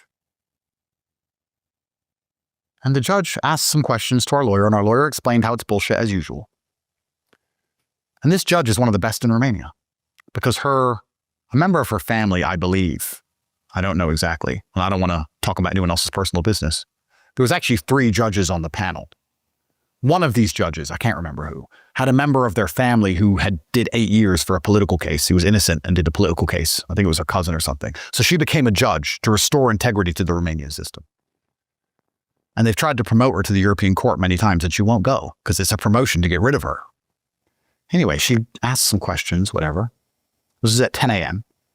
And we went back to jail. And normally when you're in jail, you go to court, you go back to jail, and you wait for the decision over the phone. They don't tell you in court. And within 40 minutes, your lawyer calls you in your jail and says, you're staying in jail. 10 a.m., 11 a.m., no answer. Midday, no answer. 1 p.m., no answer. 2 p.m., no answer. 3 p.m., no answer. I start calling my lawyer. What are they saying? They're not telling us. Well, that's weird. He goes, yeah, maybe she has other work. 8 p.m., 9 p.m., 10 p.m., 10:30 p.m., they announce on the news I'm going home. I call my lawyer. Is it fucking true? Is it true? The whole jail started screaming. Frati means brother. Frati Tate, Frati Tate. The whole jail screaming for me and Tristan. Frati Tate, you go home. Frati Tate, you're the best, you're the best. We were just like, fuck it, I couldn't fucking believe it. We had a little party in our cell. We drank our last water. We used our last mouthwash. We had a little fucking party of all the things we had rationed for the month. I couldn't fucking believe it. I'm sitting there, I'm like, It's over. Like fucking 4 months. This fucking liar, these fucking prosecutors who know I'm innocent, all my stolen stuff, it's fucking finally fucking over. I'm in my cell and I'm just like, I can't even say it was the happiest day of my life. It was kind of like, imagine you get hit by a car. You know in those movies when people get hit by a car and then they pop up and they're a ghost? You know? That's what it felt like. It's like, poof, like what the fuck? So I get to leave this fucking room? I've been in this fucking room for 4 months? I get to leave this room and go home? Is my house still there? Like, it's like, what the fuck? And they said we're going to leave. And my lawyer now believes that she made the announcement late at night on purpose to avoid the government from stopping it or blocking it. Everyone had gone home from their civil service offices. The president had gone home. So she delayed it to actually let us out. Because if she would have announced at 10 a.m., the president would have gone on the phone to the Brits and they would have fucking stopped it somehow. Thank fucking God, I haven't done anything. So God bless that judge, whoever it was. So they cycle the judges every month and you happen to get that one that month? It's a lottery. Right. Okay. It's a judge lottery. And often you have 3 or 4 judges on a panel. It was 3 judges this time. I don't know which one it was. And this is the video that everyone saw of me walking out the jail with a long beard. And I walk out and I look up to the sky. You know, when I was in jail, after the US government sold me out and left me there, and I told the guards, I just saw the American embassy. They didn't give a shit. They're like, that can't be true. I was like, they didn't give a shit. He goes, we've arrested and had about 20 or 30 Americans in jail overnight. No one stays here. The guy who stabbed people did 3 days at most to go home. We've never seen this. I was like, so why does that happen to me? And they looked sad. They looked somber. They were like, I don't know who you've upset, but this is bad. I'm like, why is it bad? He goes, this is Romania, bro. People have been in jail for 5 or 6, 7, 8 years, no trial. I'm like, you fucking serious? He goes, yeah, by Romanian law, they can hold you for up to 50% of the total maximum sentence of a crime that you're suspected of. And because I had 21 crimes and they all had such long sentences, they could have held me for 50 years without trial. And without trial. Because I had a 100-year maximum sentence if I'm convicted. And I was like, all the guards had convinced me that my life was over. I had come to the point, Jack, where I'd look around the little room and just imagine growing old in the room. Like what? And I mean, before my school, I had 20 or $30 million, but now I had hundreds of millions. And before my school, I wasn't really that famous, and now I got famous. So please imagine, I went from nice, comfortable life, fringe internet celebrity, to globally famous and properly rich for like 5 months at most. And now I'm in this room forever. That's the end of the story. I just fucking got started. I just enjoyed my life for the first time. And I used to literally look around that room, imagine growing old in that room, just thinking, what the fuck can I do? And I'd ask the guards so many questions, and they're like, bro, I wish I could help you, but you've already asked me this. They can hold you for 50% of the maximum sentence. Your paperwork says a maximum of 111 years. They can keep you here for 50 years. I don't know why the American government has helped you. You have to call the embassy again. No American stays in Romanian jail. No American. Every American gets out. You have to call them again. And I'm calling the embassy 3 times a day, and they're just ignoring my calls now at this point. They're like, fuck you. They just wouldn't answer me. I thought it was done.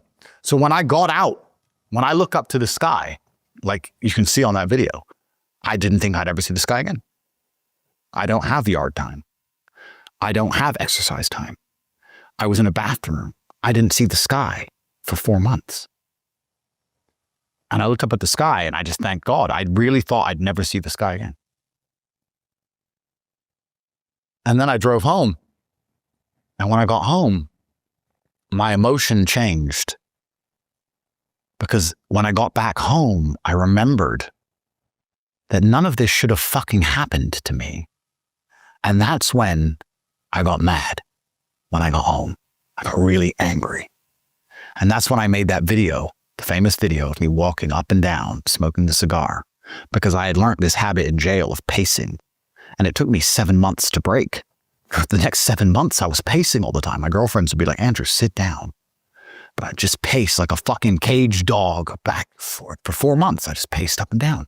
So I'm in my living room, I'm just pacing up and down. I'm starting to all go through my head. Wait a fucking second. I'm glad to be out. Yes, I get to see the sky. Whoa. I should have never fucking been there. I started a school teaching fucking econ. I haven't done anything. This bitch fucking lied. Where's my fucking stuff? I haven't been to the UK. I'm not a terrorist. I haven't fucking blown anything up. Those prosecutors know they're fucking lying. Why is my school fucked? Because when I was in jail, not only did they hit me, they hit the fucking school. Because all of my problems, Jack, all of this is about the fucking school. I had my domain name deleted. Yeah, they deleted my Stripe. Yes, they banned us on Discord. Fine. I'm an entrepreneurial man. I got the best people on the planet. I go to the war room. We build our own payment processor. We buy our own bank in Lithuania. We build our own software. Fuck Discord, custom school. We build everything ourselves. We launch it all on our domain, hustlesuniversity.ai. The British government writes to the Antigans who own the .ai domain name and say it's a website for terrorism. They delete our fucking domain. Name someone else on the planet who has their domain wiped. You type the domain in, seized, terror. The fuck? Had to get a new domain name, relaunched the whole fucking school. I just got out of jail, I got PTSD, I'm still fucking laying in bed looking for cockroaches all the fucking time. And my whole fucking school's fucked. But they've taken all my fucking money. Yeah, I have money hidden, but I need to fucking fight legal bills, legal fees, kids need to eat. So I need to get to school, I want money. What else am I gonna do? I'm locked in my fucking house. And also, I'm like, fuck these people. Because the school's how I defend myself, because that's the 28,000 clippers. Let's get the fucking school back online. So I go to house arrest, I get fucking mad, and I'm like, okay, a few things have to happen. Firstly, I'm not a vengeful man, but I do believe in justice. So you know what the first thing I'm gonna do is? I'm gonna sue Girl A. We're gonna come back to that later. Hopefully that'll be televised because it's coming shortly. Unless they fucking kill me first, which is why I'm getting the messages I'm getting now, which is why we're doing this video. Because Girl A is being sued. So we have the lawsuit against Girl A in Florida, where she's from. No Romanian courts, an American court. It's not perfect, but it's the best chance we got. So we got the lawsuit against Girl A in Florida. First thing I do is I fucking sue her. She lied. She knows she lied. The Romanian state is corrupt. They stole my fucking stuff. They destroyed my fucking business. They destroyed my mental health. They put me in a fucking cell. They've ruined my reputation. They kept me from my fucking kids. Sue her. Why not? It's the first thing we do. Second thing we do is start trying to get the school back online. And you know what? In my ignorance, even still at this point, I believe it's almost the end of the story. I'm walking up and down pacing and they're like, you're on house arrest. I'm like, They're just trying to get the public ready for my release. Soften it little by little, not just to let me 100% free. They're afraid I'm going to fly away out of Romania or something. Couple months of house arrest, right? No big deal. 1 month, 2 months, 3 months. So I'm locked in my house month on month, on month, on month. And this is when my brother and I are doing the emergency meeting podcast. Our first emergency meeting we did after jail had 500,000 live views. 500,000 live. And after I did that podcast, my first emergency meeting, there were 500,000 live viewers, and we talked about what they did to us in jail. We said the Romanian state are full of shit and they're corrupt, and it's a fucking lie. My lawyer rushed to my house in the middle of the night. Comes to my house. He goes, Andrew. I'm like, what the fuck are you doing here? He goes, Andrew, listen to me. You have to listen to me. I'm like, what? He goes, nobody in history has ever spoken against the Romanian state and survived. You cannot call judges corrupt. You cannot call the system corrupt. You have to say, I respect the system. I look forward to a good decision in the end. I'll participate with the system. We have to let everyone forget about this. And when everyone forgets, they're going to drop their corrupt case. It's going to go away. If you embarrass the Romanian state, they're going to fucking bury you. The last guy who tried this in 1997 got 35 years in Rahova, the worst jail in Europe. You're never going to survive it. And I said to Alan, I was like, but I look fucking guilty. They fucking slandered me everywhere. I look fucking guilty. If I shut up, I look guilty. I can't just be quiet.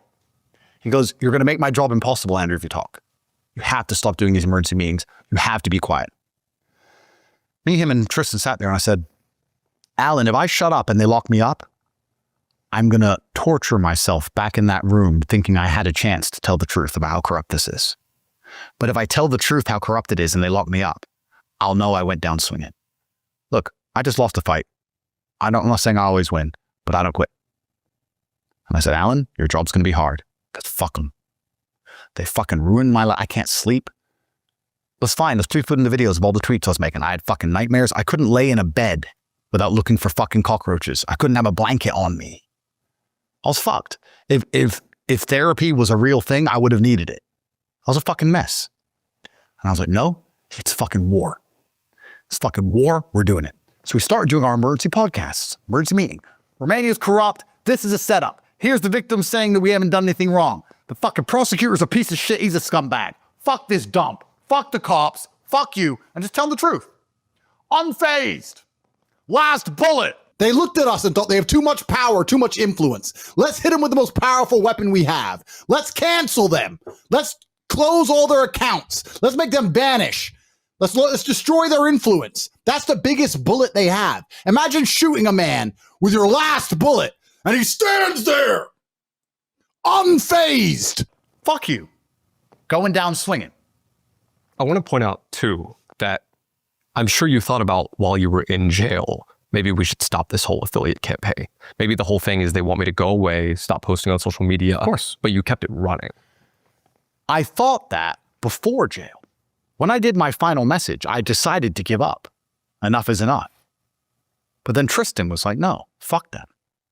And you know one thing about Tristan and I? We ride into battle together. If Tristan and I are in a nightclub and he says, this guy's annoying me, I'm going to hit him. I say, don't hit him. And then he hits him. Then I'm hitting him. That's how it goes. Tristan said, let's war. So I wanted to quit back when I made my final message. It was called The Final Message. That was the end. I had enough money. That was the end of it all. But after they put me through jail and all these things, and because my reputation was in the fucking gutter when I got out of jail, I was like, no, my best way to fight back is to tell the truth on emergency meeting podcasts and use my affiliate army to spread the truth. I'm not lying to anybody. Tell everyone what fucking happened. UK State was behind all this fucking shit anyway. Which is interesting because when I'm on house arrest, the BBC start calling me. They call Alan first. Alan goes, the BBC want an interview. I'm like, nah, not doing it. He goes, no, they really want an interview. Maybe you should talk to her. It's like, who is it? Lucy. Hello? Hi, my name's Lucy Williams. I'm like, hi, Lucy. Nice to meet you. Hi, so we want to do an interview. I'm like, I don't think interviews are the right thing for me to do this time. Oh, no, actually, I think you'd be interested in this one. I said, why? The Romanian state is really well known to be corrupt. And there's a lot of conversations about the corruption in the Romanian state. And we've looked up Chedo. And it turns out that the Romanian government pays hundreds of millions of dollars a year in fines to the European Union for how unsafe and unfair their jails are, because you're actually held in worse conditions than farm animals are held. They can't hold a pig in the place they held you by law, a pig that gets slaughtered. And what happens to people in Romanian jails is disgusting. So we want to talk about the corruption of the Romanian state and how bad the jails are. I'm like, you do? She goes, of course. You haven't been convicted, have you? I'm like, no, I haven't. She goes, exactly. And it should be innocent until proven guilty. I'm like, you're right, Lucy. You should be that. She goes, well, so I'm hoping we can fly over. I'm like, come over. Sure. Yeah, great. So Tristan, the BBC are going to run a point about how corrupt these fucking dickhead Romanians are, how we were held worse than farm animals, and how it's all a fucking setup. Tristan's like, that's good. I'm like, yeah, it is fucking good. Finally, we can fix the fucking narrative. Hi, Lucy. Nice to meet you. Oh, nice to meet you. Hi. Everyone sits down. So are you a racist? No. Let's start with the allegations. Have you raped anybody? Absolutely not. Have you trafficked anybody? Absolutely not. Exploited any women? Absolutely not. This girl said you're a rapist. And instantly I was like, they set me up. They told me it was going to be an interview about something completely else. And they know I have mental issues. And they know I'm not sleeping. And they know I'm locked in my fucking house. And they fucking hijinxed me. And they've set me up to just make me fuck up on camera and make me look guilty. But you know, in my genius, I filmed the whole thing myself, just in case. And that's when I said to her, I said, Lucy, put this clip in. Lucy, don't come here like you have authority over me. Don't ask the questions here at the Gestapo. You don't have a badge. You're in my home. And we're two people here. Please him and wanting him to be happy, that I was just kind of, yeah, okay, do whatever you want. And what has she accused me of a crime, this imaginary Sophie? She's making the point that there is Has she accused me of a crime? emotional or psychological manipulation. I asked you a question and I've allowed you into my house. I'm asking you a question. Correct, but you're not the boss here. because I've allowed you into my house I'm asking you the question. correctly, and I'm telling you. You get to decide the answer. No, we're equal here. I've allowed you into my house. You don't come here with a position of authority. I'm doing you the favor as legacy media, giving you relevance by speaking to you. You're a person, I'm a person. You're not better than me. You're not above me. You can't talk to me from a position of authority. If you ask me questions, I'll ask you whatever I want in my house. And I watched her piss her little pants. So I made a fool of Lucy. Now, I was only at a fraction of my powers. I have to be honest, they fucking got me, bro. My head was all over the place. I was at a fraction of my powers because even when I'm on house arrest, my lawyers are constantly calling me saying they can recall you to jail anytime. Stop doing the emergency meetings. They can recall you to jail. Stop having your girlfriend over. Stop seeing your kid. If they know you're seeing your kid, that just all this trying to ruin my, I'm like, fucking just put me back in jail then. But being told you might go back is like worse than going back. Like you're just sitting there every time a car drives down the road, you're like, is that the cops? Like you're fucked, right? And this fucking Lucy turns up with this hijinks, this fucking trick, but it doesn't work. And I released a whole uncut video. She looks like a fool. Even at a fraction of my powers, I destroyed her, which really pissed off the British government. They got really mad because after the Lucy BBC interaction, while I'm locked in my house, I start getting letters trying to convince me to kill myself. It started off as DMs on Twitter from fake accounts, and then it would grow into emails. And then I started getting handwritten letters written by psychologists. And I don't know they were psychologists, but I assume they had to have been because I've never read something so enthralling. I was never going to kill myself, but it was enthralling to read. It was interesting to read. And it was trying to convince me that my life was effectively over and that if I martyr myself, I get to go out as a hero because of what the state has done to me, as opposed to being ground down by the state in a war I can't win to the point where I wish I did it. And that by the time I eventually kill myself, no one's going to care. So do it while people care. And they mentioned my kids, who no one knows the names of. They mentioned the names of the mothers of my kids. And these fake accounts on Twitter who pose to be haters, who know everything about the case, everything about my children, everything about the mothers of my children. They are fully fed the case file. They have the case file. They have all this information that are coming from these letters trying to convince me to kill myself. I get a letter every day saying, Andrew, you're going to kill yourself effectively. You're going to do it in the end anyway. Don't do it when no one cares. Go out like a hero. You've always been a hero. You can stay a hero for eternity. Just kill yourself. And then my girlfriends start getting messages. My girlfriends and the mothers of my kids get messages. Leave Andrew. He's only going to drag your life down. You can use the government to get money from him. Go and report him for abuse. Accuse him of abuse. Sue him for money. You can get money from him. Why are you with this scumbag? Why are you staying beside him? His life is over. He's never going to be able to give you a good life. The only chance of a good life is to take his money and go find another man. My main chicks are getting these messages. The mothers of my kids are getting these messages, convincing them. And I know my women love me, but women are susceptible to pressure and psyops. They cry, and they come to me crying. Do you think you will get out of this? I'm like, don't fucking start breaking now. That's what they want. They want you to give up hope so that you leave. Because they realize they couldn't get to me, so they start going for all the women around me. TikTok accounts of my girlfriend and making fun of her. She's a whore. She's a whore. One day she'll leave Andrew. Everywhere. And no matter how many times they get deleted, new ones pop up. New ones pop up. That was all funded by an NGO. And we're going to come back to this NGO. There's an NGO linked to Girl A, which we're going to come back to later. Ninja. What was the word in the letter that you interested or repeated?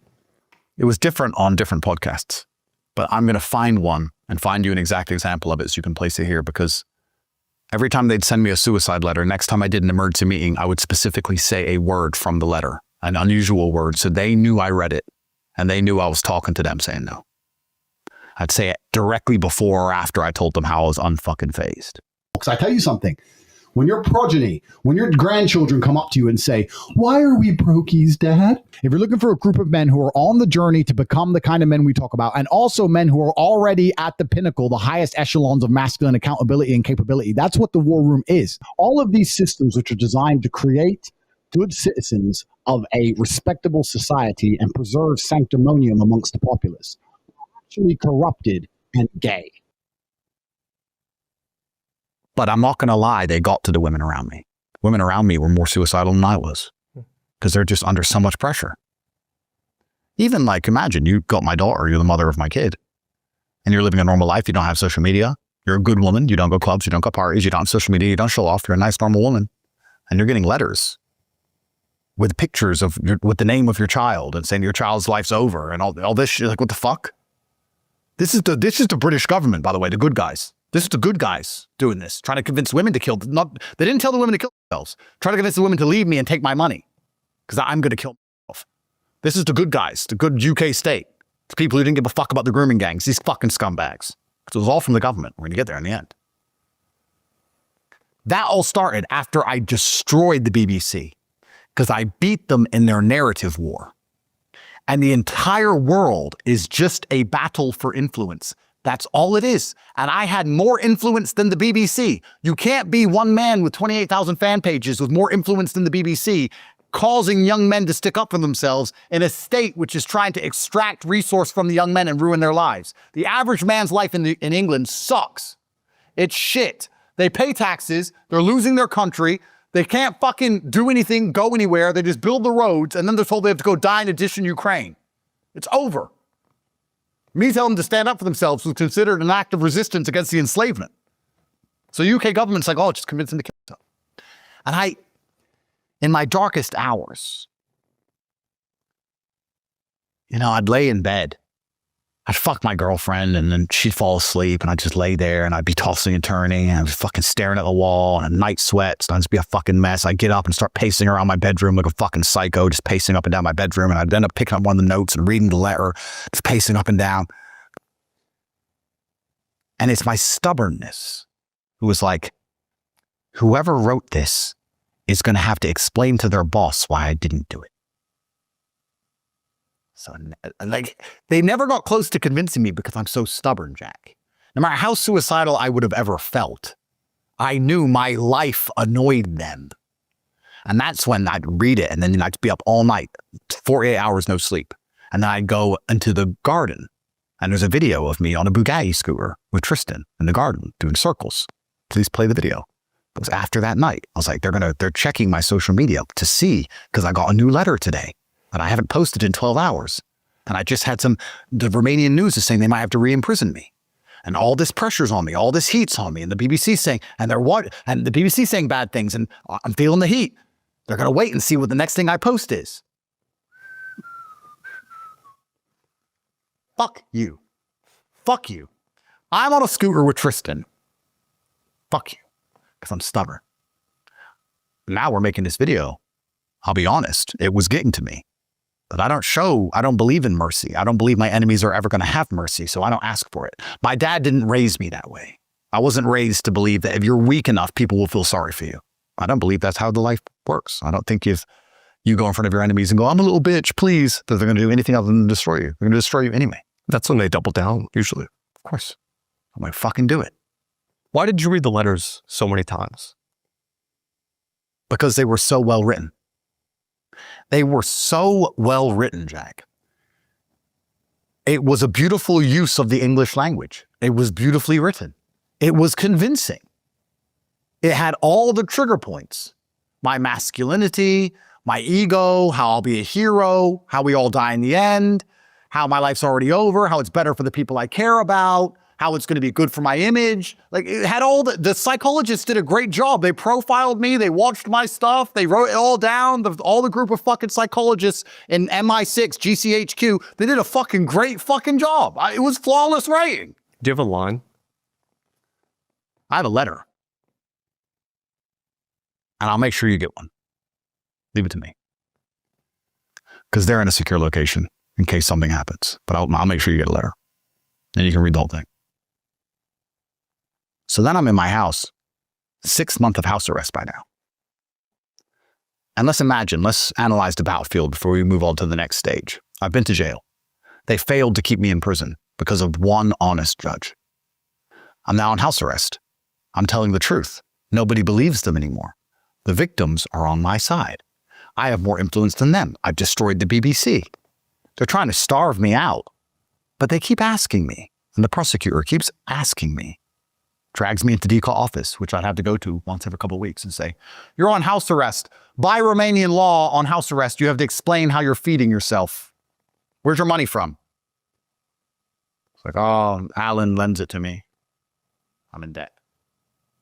No, well, I'll put you back in jail. Put me back in jail then. Do it. Pussy bitch, put me in jail. Give a fuck. Alan lends me money. Alan's like, yep, I lend him money.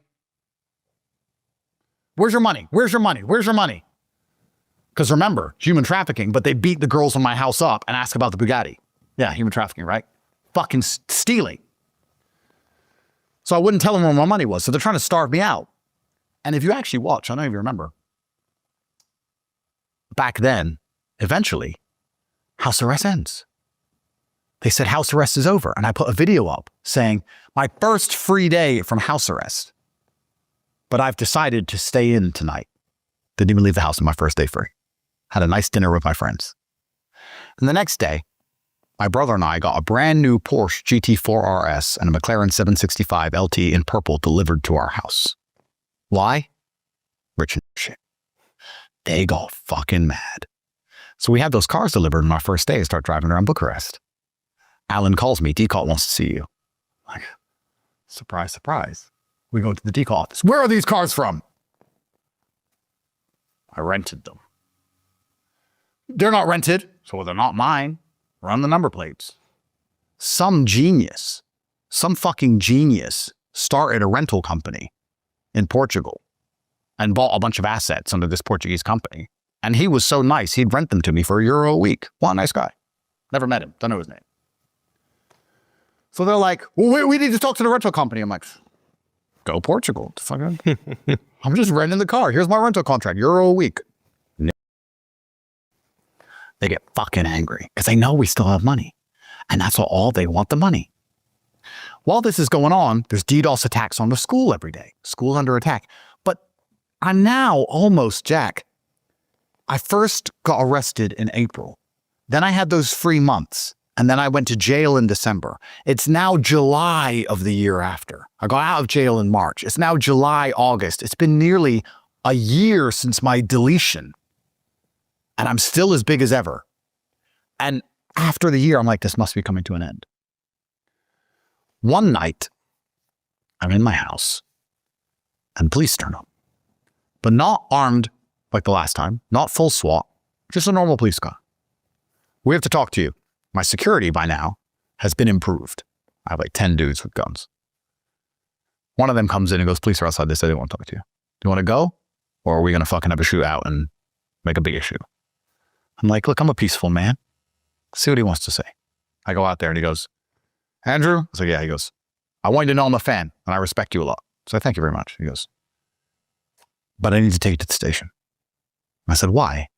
He says, there is an extradition warrant for your arrest out of the United Kingdom. So what happens now? He goes, well, we have to go and talk about the warrant. Then we have to see if a judge is going to extradite you or not.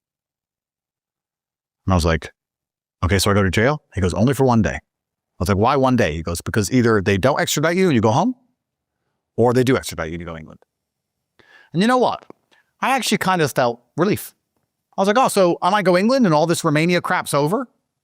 Because all this case and this bullshit is still ongoing. It's still in the court. I still have these court dates I'm going to, which you've seen. I used to walk in and out of court and fucking the DNG was there and all this bullshit. I'm still doing with all this Romanian crap. I'm like, oh, I get to go England and just fuck Romania off. I was like, you know what? That doesn't even bother me. I'm like, bro, cool, let's go to the station. So we go to the station. They take me there. He lied to me. He goes, yeah, you might go jail again. I'm like, whoa, that's not what you said. He goes, oh, well, the warrant says that they want to extradite you, or at least jail you until you're extradited. I was like, okay, so now it's serious. What the fuck is this about? And they said, you have a warrant for assault in 2011. I said, assault who? It doesn't say. I said, where? It doesn't say. I said, what date? When in 2011? Doesn't say. So what does it say? He goes, assault 2011. I was like, that's it? He goes, yeah, that's it. So I was like, well, then how the fuck do I defend myself? It says assault 2011. What? Assault 2011. Where? When? Who? What circumstance? Male, female? I don't even know what the fuck he's talking about. He goes, that's the warrant. So you have to see a judge to decide on extradition. You have to go to jail, and we're going to put you in front of a judge tomorrow morning. I go to jail, straight back. You know, it's amazing. You know one of the most amazing things about PTSD? It's how quick you can get it back and how hard it is to get rid of.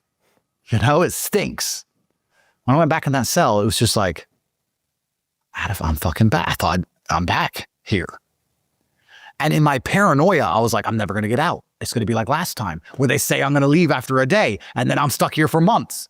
And I'm sitting and I'm starting to fucking, I don't panic. I don't believe in panic, but I'm starting to feel it. I'm like, I'm going to be fucking stuck here. I'm going to be stuck here again. And then at 7 a.m. in the morning, the guard comes, come on, court. And I was like, oh, well, at least they didn't just leave me here. So I was kind of relieved. And I go in front of the judge and the judge is like, yeah, there's an extradition warrant for assault in the United Kingdom in 2011. And whatever you say in court will be provided to the prosecutor. How do you plead? I was like, well, obviously I plead not guilty, but I don't know what the fuck this is because you're not giving me any details. I don't know what we're talking about. Can you give me some details? And the judge's like, blah, blah, blah, in Romanian, blah, blah, blah. It's pretty empty. This is weird. I don't know. No one knows. Anyway, she goes, what do you want to do? Do you want to go to England? And I said, to be honest with you, part of me misses home. But I would like to fix this mess in Romania first because my reputation's been damaged. So I'd like to fix this mess. She goes, oh, you want to stay in our system? I said, I'm an innocent man. I'd like to fix the mess here. Then I'll deal with England. She said, okay. When your cases in Romania conclude, we'll extradite you to England. Until then, you're going to stay in Romania. And the warrant here wants you to be in jail until that day. But I like your attitude. I'm going to put you back on house arrest. So after 6 months of house arrest, I enjoyed those cars I bought for about a week. For now, I'm back locked in my house. But at least I'm not in jail. And the Brits are trying to extradite me. Now, the Brits are trying to extradite me because all of this began, and we're going to see at the end, from the UK. The UK Foreign Office, when they deleted me from everything and wiped my phone, wrote to the Romanians and said I was an unchecked source of influence, which started the prosecutor entering requests for warrants on the exact same day to get me arrested. I get arrested, I go to jail. They're slandering me on the BBC, but because of my affiliates, I have a larger voice than them. I get out of jail and start doing podcasts and telling the truth. Their narrative is falling apart. They send Lucy Williams with a setup. Lucy Williams gets wrecked. Now their entire narrative has collapsed. Everyone's on my side. I'm a hero. The UK panics and says, extradite, get him, get him, get him, and set an extradition warrant, which has failed. But I'm back in my house. Because Romania doesn't work anymore for them because there's a chance. Romania have always just been the attack dog. They're not the handler. Romania is just where I was and they're corrupt. Do you think they were surprised that you got out in Romania? 100%. They couldn't believe it. They couldn't believe it. And to be honest with you, between you and I, Jack, of the 280 judges, if I didn't get that one judge, I wouldn't have got out. I might still be there now. The only judge in the system who everyone knows is fair. I could still be in that room. Wonder what I'd look like now. Wild, huh? So that's where we are. So the UK tries to extradite me. They need to get me off the internet. They need to stop the emergency meeting podcasts, and they need to stop the school. Because by now, please place inside of the video, the UK government are running stories about how Andrew Tate is banned from schools. Andrew Tate is misogynistic and young men don't listen to the female teachers in schools anymore. We're launching a program to stop Andrew Tate's influence in schools. The British government's panicking. And they're spending billions trying to deprogram men from my programming of go to the gym. Scary. While they let grooming gangs rape, while they let criminals steal, while they let murderers stab, while they let immigrants arrive, they're spending billions trying to stop me from telling young men to go to the gym. Members of Parliament, please play the clips. Please play the clips. Members of Parliament are standing up in Parliament twice a week saying, the biggest threat to the United Kingdom is Andrew Tate. The effects of online influencer Andrew Tate's vile misogyny infiltrates our classrooms and society. Teachers are now having to develop their own resources to re-educate boys who are being brainwashed online by his deeply toxic messaging. The Prime Minister. The primary threat to the UK is Andrew Tate. Many young boys are exposed to Andrew Tate and many other things of the same type, which is, on the one hand, a sort of an attraction, but on the other hand, loaded with misogyny. The Prime Minister. All the problems of that country, everyone's talking about me. Now, the interesting question you have to ask yourself at home, what is my chance of a fair trial in the UK when the Prime Minister is saying I'm the biggest problem for the country? 0. They've just thrown away jury trials. So what's my chance of ever fucking beating the UK in anything? Fucking 0. That's why they tried to extradite me. But that judge puts me back on house arrest. The reason they requested jail until extradition is so that I couldn't speak on the internet. But I'm back on house arrest. So what do? Tristan, emergency meeting. We sit down and we start telling the truth about Keir Starmer f***ing Ukrainian rent boys, which he got caught doing, giving all their money away to Ukraine. UK's a fucking shithole. Corrupt. Romania's corrupt. UK's corrupt. Fuck you people. We start fucking gunning for them. Because what else are we going to do? Go down swinging. We start gunning for the UK government. We're on house arrest. A month house arrest. 2nd month house arrest. 3rd month house arrest. Just locked in our fucking house. On Twitter all day. On podcasts all day. Fixing the narrative. These counter accounts. These hater accounts who have the criminal file and doing all these podcasts and doing all this bullshit in their fucking Twitter spaces and constantly messaging out things, trying to fight their narrative. The UK government via NGOs is fighting their narrative. Us via our students and our soldiers in the school are fighting our narrative. Us on house arrest. The prosecutor saying, where's your fucking money from? We're telling him to get fucked and buying a new car every day just to piss him off, sitting there doing emergency meetings. Then, bang, bang, bang, bang, I hear the door. 5 a.m. But every time that we got raided, we galvanized our house against raids. However they got in the first time, they didn't get in the second time. This is raid number 3. So we got pretty good at it. We learned that they climb on the roof, so we put bulletproof glass. We bought doors from Switzerland for banks, 135,000 euro. Blast proof. We've removed all the windows. People make fun of my house. He lives in a warehouse. Yep. Raid me, dare you. You live in a nice house with glass. It's nice and pretty. You're not safe. I am. Bang, bang. I hear it. I wake up. I say to my girl, I'm like, give me your phone. Give me your phone. She starts panicking, gives her phone. I'm like, wipe your phone. Because all they want is phones. Wipe my phone. Factory reset. Wipe your phone. Go outside. Tristan's walking down. I'm like, wipe your phones. Done. Laptops, wipe all our laptops. Wipe, because all they want to see is fucking financial records, money, who we've been talking to, the school, how it works. Wipe. We wipe everything. Bang, bang, bang. And after about like 6-7 minutes, I was like, everyone wiped everything? Tristan goes, yeah. I was like, well, let's just chill.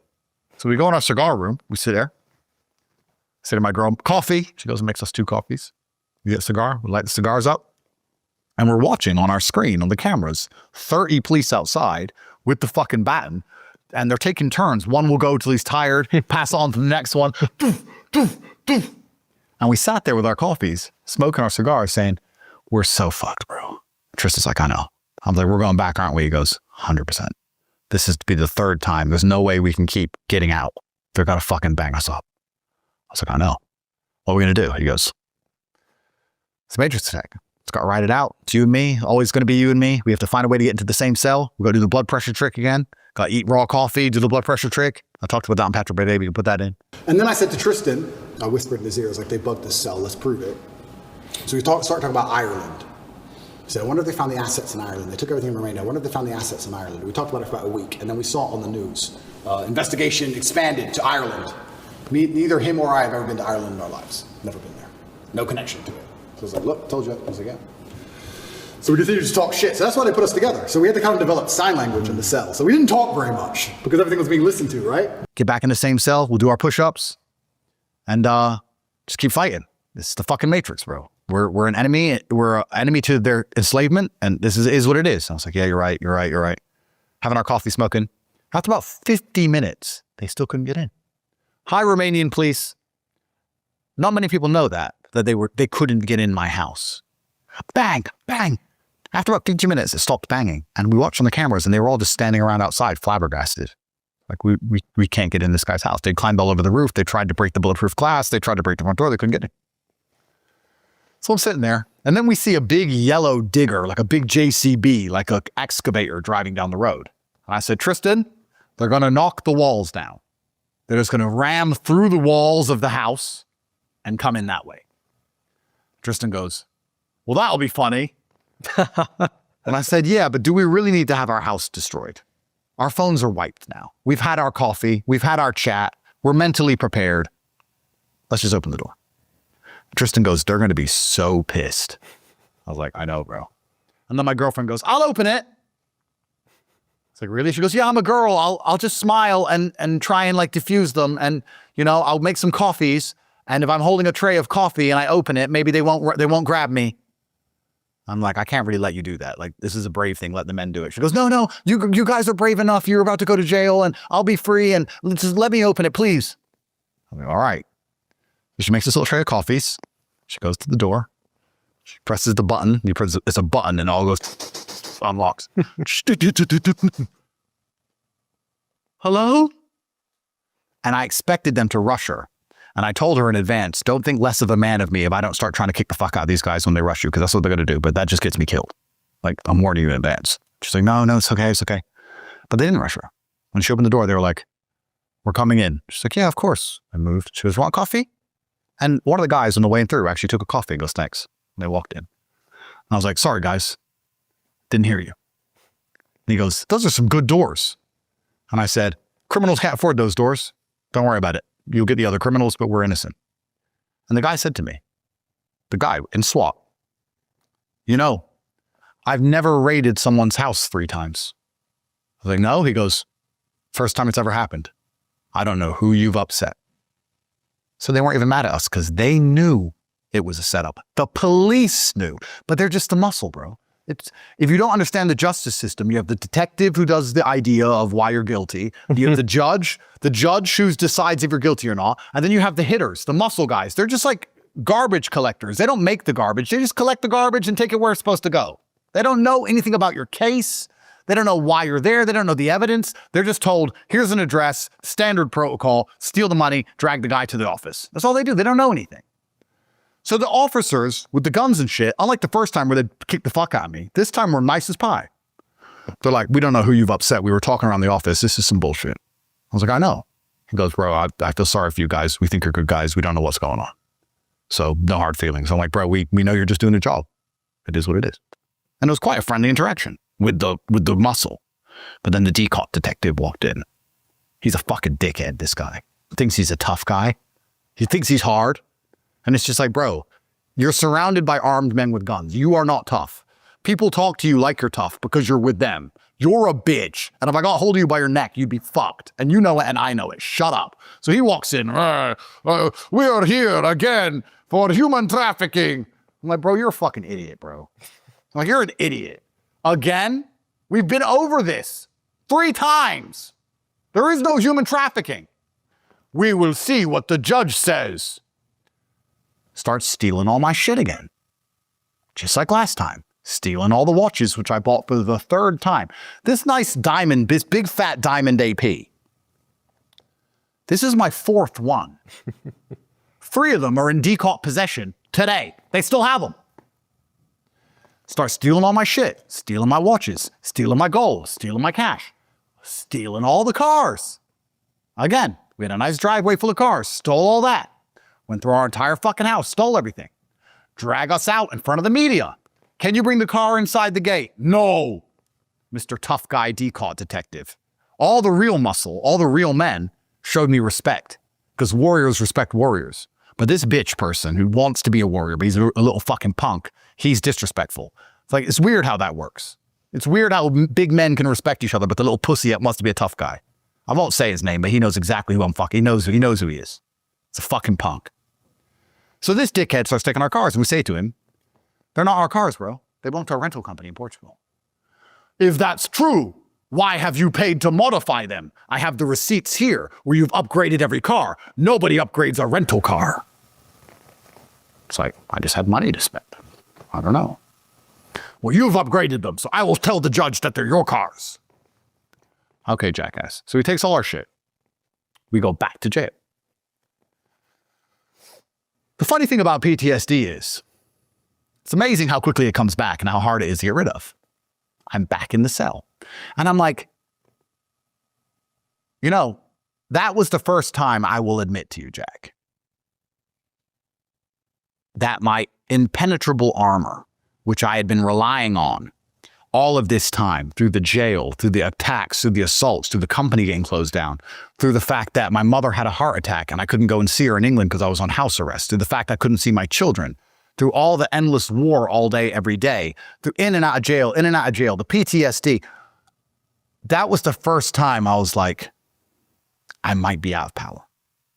Because when I was thrown in jail after the third raid, and when you want to play footage of the third raid is when I walked out of the gate in a daddy coin t-shirt. I got on the phone to my lawyer and I was like, I want to understand what's happening. He goes, talk to me. I said, okay. I'm stuck in Romania on house arrest. And while I'm on house arrest, they can attempt to jail me as many times as they want. He said, correct. Okay. And if they're successful, I stay in jail. He said, correct. I said, okay. And then I go to trial in Romania. He said, yes. And if I lose, I go to Rahova jail for 25 years. He said, correct. And after Rahova jail, when I'm an old man, I get extradited to the UK and I go to British jail. And then I have to face this bullshit made up charge in 2011 for assault, which they're probably going to throw away and then just go through all my Twitter for all the things I said about migrants and fuck me for that for 20 years. And he said, yes. And I said, and if I beat the Romanian case, I don't go to Rahova, but it's the same. I'm on house arrest. I go to jail a bunch of times while they try and jail me. They're probably going to get me back in jail. I beat my case in Romania. And when I beat my case in Romania, I'm instantly extradited to the UK and it all starts again. He said, yes. I was like, and while this was happening, it was when that piece of shit scumbag stabbed those 3 little girls in England, you remember? And I was doing emergency meetings saying the British government is complicit. And they were locking people up for those tweets. Do you remember? So I was like, they're going to fucking fuck me. The British government, if they get hold of me, they're going to fucking toast me for my Twitter. They're going to toast me for my emergency meetings for telling everyone that Keir Starmer fucks Ukrainian rent boys, because he does. That's why he keeps giving them billions. So I know the British government's after me. And I said to Alan, I was like, so either way, the next decade of my life is just jail, house arrest, and court. He said, yeah, either way, win or lose in Romania. And England, you don't stand a chance. I was like, I know. Everyone knows I don't stand a chance in England. And I put the phone down. I looked around the jail and I was like, how the fuck do I get out of this? What do I fucking do? I haven't done anything, Jack. I haven't done anything. I started a school teaching fucking Shopify. How the fuck do I get out of this? And for this case, the Romanians found 30 new victims of human trafficking. Tristan's yoga instructor, the mother of my kids, the daughter of my gardener. Any girl we had ever interacted with, they just said we had attempted to human traffic. So they just found random girls who we knew and said that we had attempted to human traffic them. Imagine that. They just find you have attempted to human traffic them. Jail. Every girl was outside the court in our defense. Excuse me, are you one of the alleged Tate victims? Yeah, I was listed as a victim and the court wants me to claim that I'm a victim even though I told them more than once that I'm not one. Tristan and Andrew were always very kind to me. They helped me many times, and this is absurd. After the third house raid, after a year and a half of slandering in the media, after the PTSD, after the smear attacks, after all of it, the only girl who has ever accused us of anything is girl A. Ever. So we go there in front of the judge, and he says, I have a request here to jail you because there's 30 cases of human trafficking. And one sex with a minor. So to the minor, like, oh, well, she's 17. At the time, you were accused to have been 26. And although that's not technically a minor, They're saying that because you were well known, you abused your power, some crap. What country was that in? Romania. The funny thing about that is that neither of us even slept with that girl. And she says we didn't. So that's another lie to slander us. I'm like, that girl says we didn't sleep with her. Read her fucking statement. And the judge is like, yes, the girl says you didn't sleep with her. I was like, so what the fuck are we talking about then? So it was all a setup. Because when the Brits tried to jail us the first time, and then we got out, tried to extradite us, didn't work. Tried Lucy, didn't work. Tried to take down the school, didn't work. They must have lent on the Romanians again and said, fucking get him off the fucking internet. And the Romanians said, we have nothing to get him with. And the UK said, make something up and go. So they came with 30 new victims and a pile of paper this big. I remember the NGOs, maybe we could find the tweets, were tweeting, Andrew Tate says there's no evidence in his case. What's this? And it was files all in the Romanian court with my name on them. Huge pile of files. I'll tell you what they were. Complete transcribes of my emergency meetings. And fucking transcribes of my YouTube videos. And transcribes of the surveillance they conducted on me for 2 years. And a pile of fucking bullshit from a prosecutor who decided that Tristan human trafficked his fucking yoga teacher and hit the mother of his own kid by giving her money for child support. The Romanian government is as corrupt as Zambia. It's a fucking setup. And the judge, thank God, goes through the file and goes, this is bullshit. I was like, I know. And said back to house arrest. How were the 30 women selected?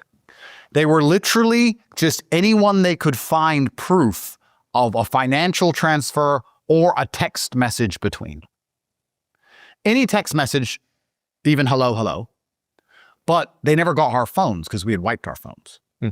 So it turns out that they had been going around and getting hold of and interviewing girls who they knew we knew. And they would go through their WhatsApp, and if they had ever spoken to us and they could find a conversation, they took their phones, downloaded that conversation, and said that we were attempting to groom them into human trafficking. Do you think that they were just trying to siphon down which ones were most likely to turn on you? 100%. 1,000%. They were just trying to find victims. I mean, these girls were interviewed by DCAT and they were pressured to turn. And they were like, no, he hasn't done anything. Oh, but he was going to do something to you. Okay, but he didn't. But we think he was going to because he's a bad person. Haven't you seen the news? Yeah, but he didn't do anything. Yeah, but he was going to. So do you admit you're a victim? No. Okay, well, our psychologist says you're brainwashed. So you're a victim. Victim. And their proof was the screenshot of Tristan saying to his yoga teacher, yes, how much is it per hour? Yes, okay, Thursday, 2 p.m. It was a fucking clown show. But it's Romania. It's Zambia. They don't give a fuck. And the DCAT, which is the most corrupt organization on the planet, DCAT's general motto, DCAT says, it's up to a judge to decide if you're innocent or guilty. To us, you're all guilty. I don't need proof you did anything. A judge decides. If I says you're an alien, I don't even need proof. You're a fucking alien. Jail. Go see the judge. Judge decides. I'm just a guy. I just print the paper. You're a fucking alien. Deal with it. This is how they talk. So they told me. So they say openly. You mess around in Romania, you piss anyone off, maybe a judge will save you. But to us, you're guilty. Don't talk to cops. That's how they work. So this case was even more pathetic than the first one. But I had a flashback. And I had a flashback after this one night in jail. And I'm sitting there and I've lost control of my mind for correction. I always have control of my mind. I lost a percentage of my powers after Alan told me my life was effectively over. And I'm sitting there in jail and eventually they take me in front of the court and Alan flicks through the file and he goes, this one's even more stupid than the first one. There's no way you go to jail. I said, Alan, we've been here. He goes, I know, Andrew, I know, but every single one of these girls is defending you. I was like, they defended us last time. He goes, yeah, but with those girls, you knew them for a long time. There was a lot of messages between you. You were sleeping with them, whatever. These girls, you don't even know these girls. You haven't even had sex with these girls. So what can it be? There's no way you're going to go to jail. I was like, Alan, please don't even say that to me, please. And I remember sitting on the stand and the judge, just like the first time, said, okay, I'm going to go make my decision. Went out back for an hour. And me and Tristan just sitting there looking at each other. And when the judge came out and said, house arrest, I almost cried. Almost. I almost cried. I couldn't believe it. I was so sure I was toast. I was so sure I was going to go back to jail. I almost cried. And when we got up to leave, to go back to house arrest, and we walked out the court and walked down the stairs, there's a video. Please play the video. I walk out and I say, built different. You are okay? Free man, built different. And I walk down and I say, this is disgusting to the media. And the daddy shisha starts screaming, this is disgusting. We have kids. And I'm screaming to the media, and the fucking idiots in the media are like, what about the human trafficking? Like, there's no fucking human trafficking. The fucking girls are on our side. The only girl who's ever accused us of anything is girl A, who's a fucking liar. There's no human trafficking of anyone. What the fuck are you talking about? And I do that whole speech about this is disgusting. Please play it. And we go back to our house, back to house arrest. Tristan and I sit there that night, and I'm like, they're going to keep fucking coming. And they're going to get us. They're going to find something. They're going to get us. Tristan's like, but they can't get in. So they can't get in. That's good. You know, we had to replace the door in the end because they damaged it, but they couldn't break it. So I'm sitting there and, you know, this entire time, all these months and years, my brain is, I didn't realize I was mentally unwell until now that I'm relatively free. I wasn't normal. The pressure and stress. Imagine someone tells you you have cancer and you can die any minute, randomly. No, imagine they say that there is a particular fly in LA. And if that fly lands on you, you die. How do you drink coffee? It's only, okay, LA's a big place. That's only one fly. But how do you go outside? Like, how do you leave your window open? Like, there's this fly out there. And if it touches me, I'm over. And for a year, I'm sitting there. At any minute, I can get dragged from my life. You know, my girlfriend would be like, hey, maybe next week we could go cinema. And I'd be like, there is no next week. There is no Wednesday. I can get dragged from my fucking house any minute. I can get taken at any time. I don't have Wednesday. I don't have next week. I don't have anything. Can we watch a movie tonight? There is no tonight. There's nothing but the pain I'm in right now. I wasn't sleeping. I couldn't plan for the future. Everything's fucked. But because I had enough mental discipline, I was just doubling down on the school. And I was planting the real world token. I launched a daddy coin and we upgraded to the real world 2.0 and the school's still doing really well. And we're under all these constant attacks. But by now I'm not making the money as I made before. Not because we don't have students. We still have 200,000 students. But my margin's gone from 80% margin down to 10% margin because I'm spending 70% on fucking government level cyber protection. Because we're getting hacked and attacked and fucking endlessly fucking DDoS attacked and endlessly trying to fucking break our systems. I'm spending millions of dollars a week keeping the school online. So now I'm running it purely just to fucking piss my enemies off. And because the BBC is saying it's dangerous, my school. So I'm like, well then fuck you. So I'm keeping my school open. I'm not even making money from it anymore, really. I'll make $2 million a month or whatever, but not like before. So I'm sitting there on house arrest and I was mentally unwell. I'm going to be honest and just tell everyone the pressure I was under, the lies, the bullshit, the endless attacks, the endless garbage, all this shit's going on. And all of it comes from England. And they're trying to convince me to kill myself. What part of it was pissing you off the most? I don't think it was pissing me off. I think the word is, it's the anxiety. It's the fly. You have to imagine the fly. You have to, if you really want to understand this story, you need to go sit in your bathroom for an hour without a phone. Just do an hour. You need to imagine that bathroom's covered in cockroaches. And then you need to imagine every time you go outside, there's a fly. And if it touches you, you die. And you can't stop the fly. You can't see the fly coming, but it's there. And it wants to get you. It's looking for you. And LA is a big place. But it can fly and it's looking for you. And you're in your house and they're looking to try and get you and everyone's trying to put you in jail and they're watching everything you do. They watch every emergency meeting. They watch everything. They're spying on your garden. They have drones in the air. They're watching everything. There's house arrest. There's a police car outside. All your girlfriends are getting attacked. They're trying to convince you to kill yourself. They're attacking your school. They're trying to shut that down. All on the internet. There's these hater accounts funded by NGOs and they're attacking you. And all this shit's going on. And you're just sitting there just like, I'm just a fucking guy. I was teaching Shopify. I'm just a fucking dude. And you just have to get Aikido. And fucking resist. What else are you gonna do? Die, I guess. Most men in my position would have killed themselves. Most men in my position would have at least broken or cracked or said sorry or apologized or did a deal or give up. I could have gone to the decall anytime and said, okay, I'll admit I'm guilty, there's no jail. And I'll shut the school down, I'll delete the internet, and I go away as a sex trafficker, and I just vanish, and I keep my little bit of money, and I go away. Every man would have done that. All these men watching this now think they wouldn't have done that. Yes, you would have. All these tough guys, they would have fucking given up, said, yeah, And as long as I don't get jail, I keep the bit of money I have saved. I'll shut the school down. I'll be gone from the internet. Andrew Tate's gone. He was a big thing. Then he was a sex trafficker. Now he lives in Vietnam. I'll just let me go away. I was like, no. Fuck Keir Starmer.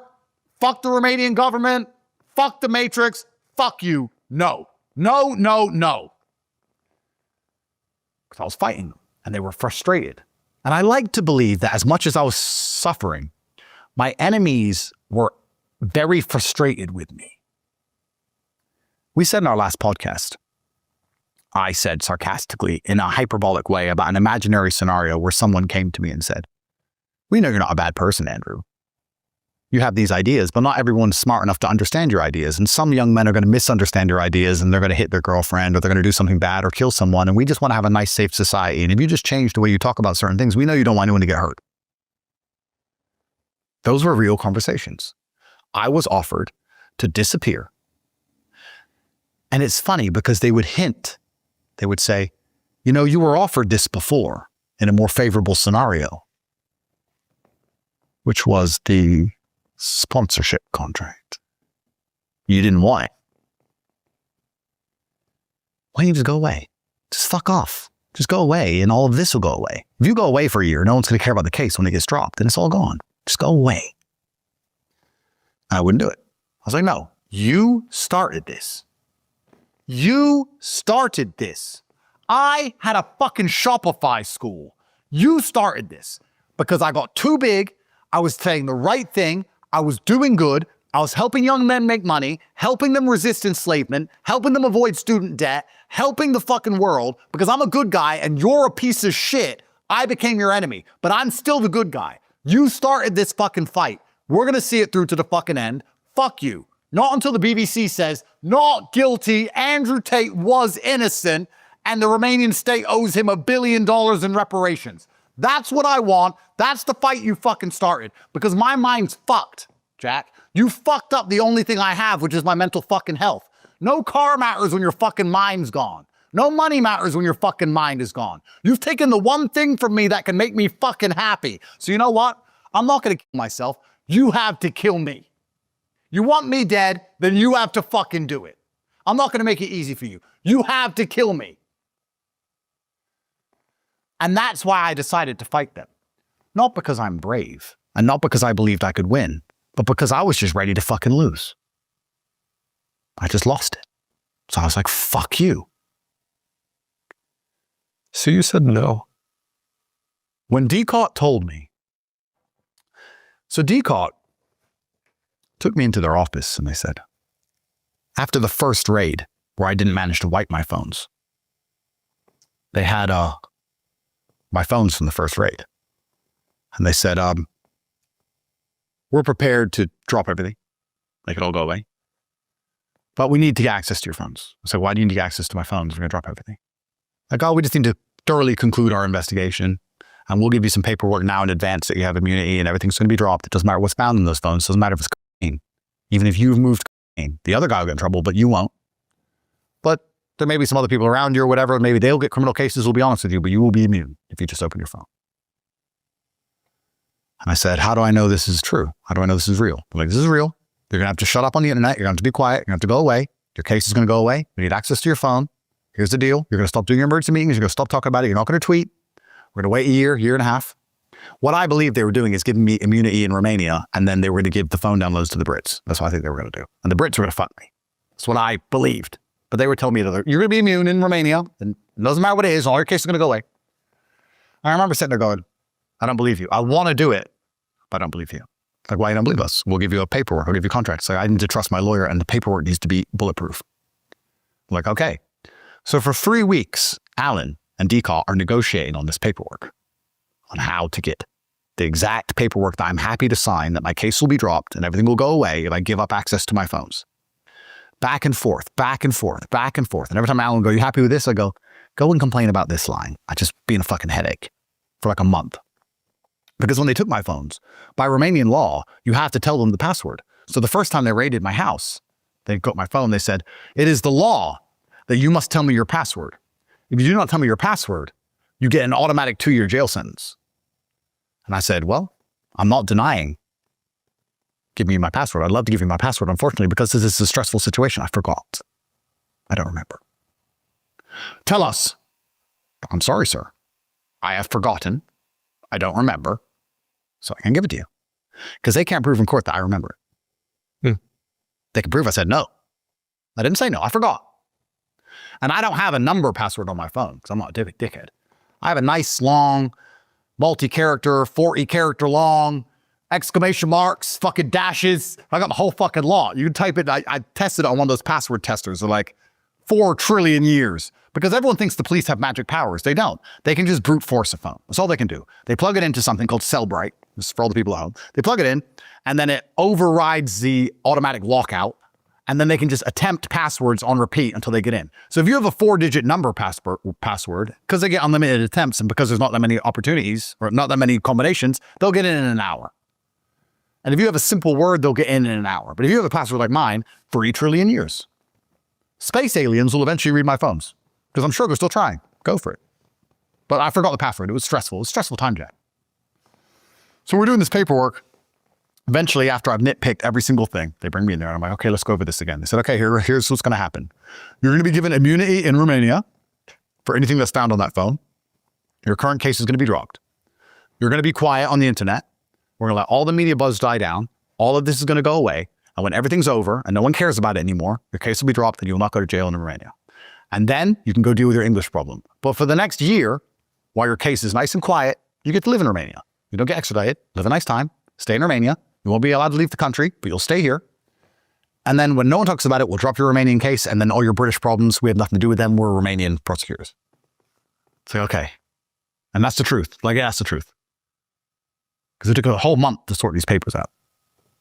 And I took the papers, and I was like, I forgot.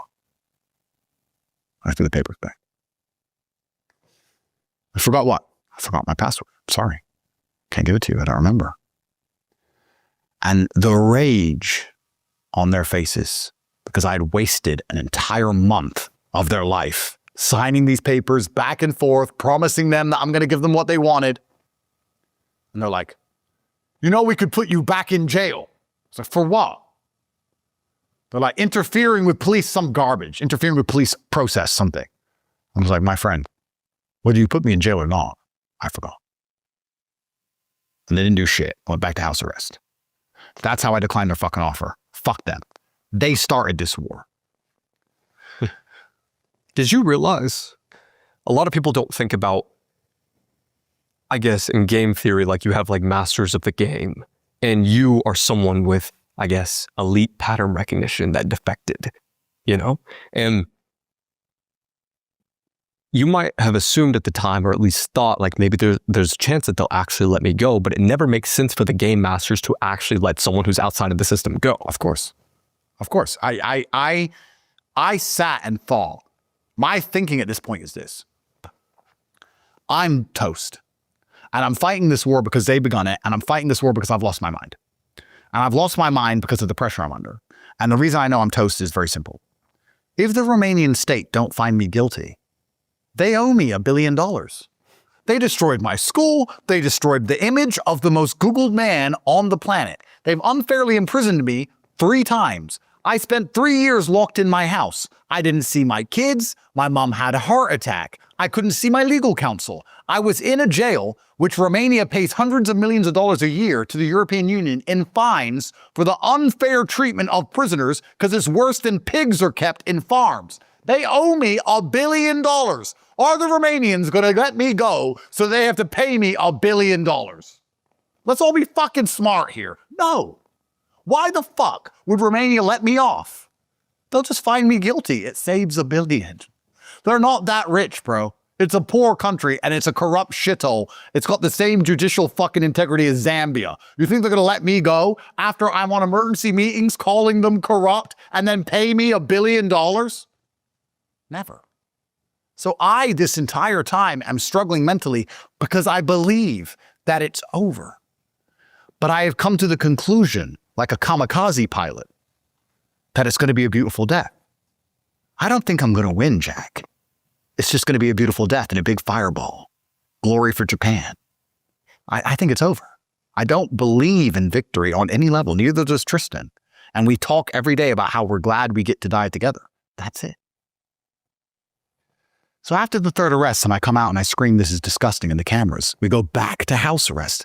This is now 3 years into this fucking saga. No girls accuse me. The media says I'm a human trafficker. Everyone's saying I'm dangerous to women. The only girl who's ever accused me is Girl A. Girl A, I'm going to talk about her history in a minute. I go back to house arrest. And finally, because after these 3 years, I've never had a trial. I've never had a chance to present evidence or anything. I've never had a chance to say, "Oh, by the way, do you know Girl A accused 10 other men of sexual assault? Do you know Girl A accused her father of sexual assault? Do you know Girl A is on psychiatric drugs? Do you know Girl A has been sectioned? Do you know?" I don't have a chance. I have the evidence, but I've never had a chance to present it. What was that last part you said? Girl A has been sectioned. What's that mean? Taken to a mental institution against her will. Got it. Finally, I get a trial date after these 3 years. I'm like, finally, I get a chance to present my evidence. But before you go to trial in Romania, there's something called the preliminary chamber. And the preliminary chamber is basically an overview of the case to check, not the evidence of the case, to check that the case was constructed legally, to check how the evidence was constructed and if it was legally put together before the case goes to trial. Because they used to have problems in Romania where people would go to trial with cases and they do the whole trial and at the end find out there was no warrant. So they had to throw all the evidence out, and then people who they knew were guilty would walk. So now before they go to trial, they have to check everything was done correctly. We go to the preliminary chamber. It's 2-stage. You have stage 1 and you have the appeal. We go to the preliminary chamber, and my lawyer says, "Here are 23 pages of laws that DCAUT has broken while constructing this file. The translator they used didn't have a translation certificate. The warrant they used to raid the house had the wrong address. It was a fucking shit show. 23 pages of broken laws." Funnily enough, after this day, when the preliminary chamber started, I want to add this point in because it makes it funny. It was one of the funny things that happened. I got all my cars back. I went to do a judge rule. After I walked out and said, "This is disgusting," a Portuguese billionaire from a company in Portugal with a Portuguese lawyer put papers into the Romanian system saying that his assets for his rental company had been seized and stolen unfairly because he just rented them to some guy. And a Portuguese lawyer flew to Romania and went to court and said, "I'm representing a rental company in Portugal, which rents cars to this guy, and my company has lost assets, and my company has nothing to do with human trafficking, so we deserve them back." And the judge said, "Yeah, you're right. You should get them back." So this day, when the preliminary chamber began, that little piece of shit, that little fucking detective who took the cars with "you modified the cars," he had to take all the cars and drive them back to my address. White 812 competition, $1.5 million. All of them, all my fucking expensive cars. He had to bring them all back because they weren't mine. I was like, "Hey, bro, thanks for bringing them back. Told you they weren't mine." "Well, the judge says they're not yours." I was like, "Bro, they are mine. You know they're mine." Never seen a man so mad in his life. I'm like, "Park it over here." And he would just dump it somewhere. "You park it." So "You took it, dickhead." So we're having an argument with this guy to bring me all my cars back. They kept my watches. They kept my gold. They kept my cash. They kept the house. They kept all that shit. But he had to bring me my cars back. Sorry. He had to bring the Portuguese guy his cars back. Because some genius, some fucking smart, handsome guy. Funny story. Anyway, so I got all my cars back. Please put that clip in. So we have the preliminary chamber. And we give 23 pages of broken laws. Our judge, this is the biggest case in Romanian history. What year is this in month?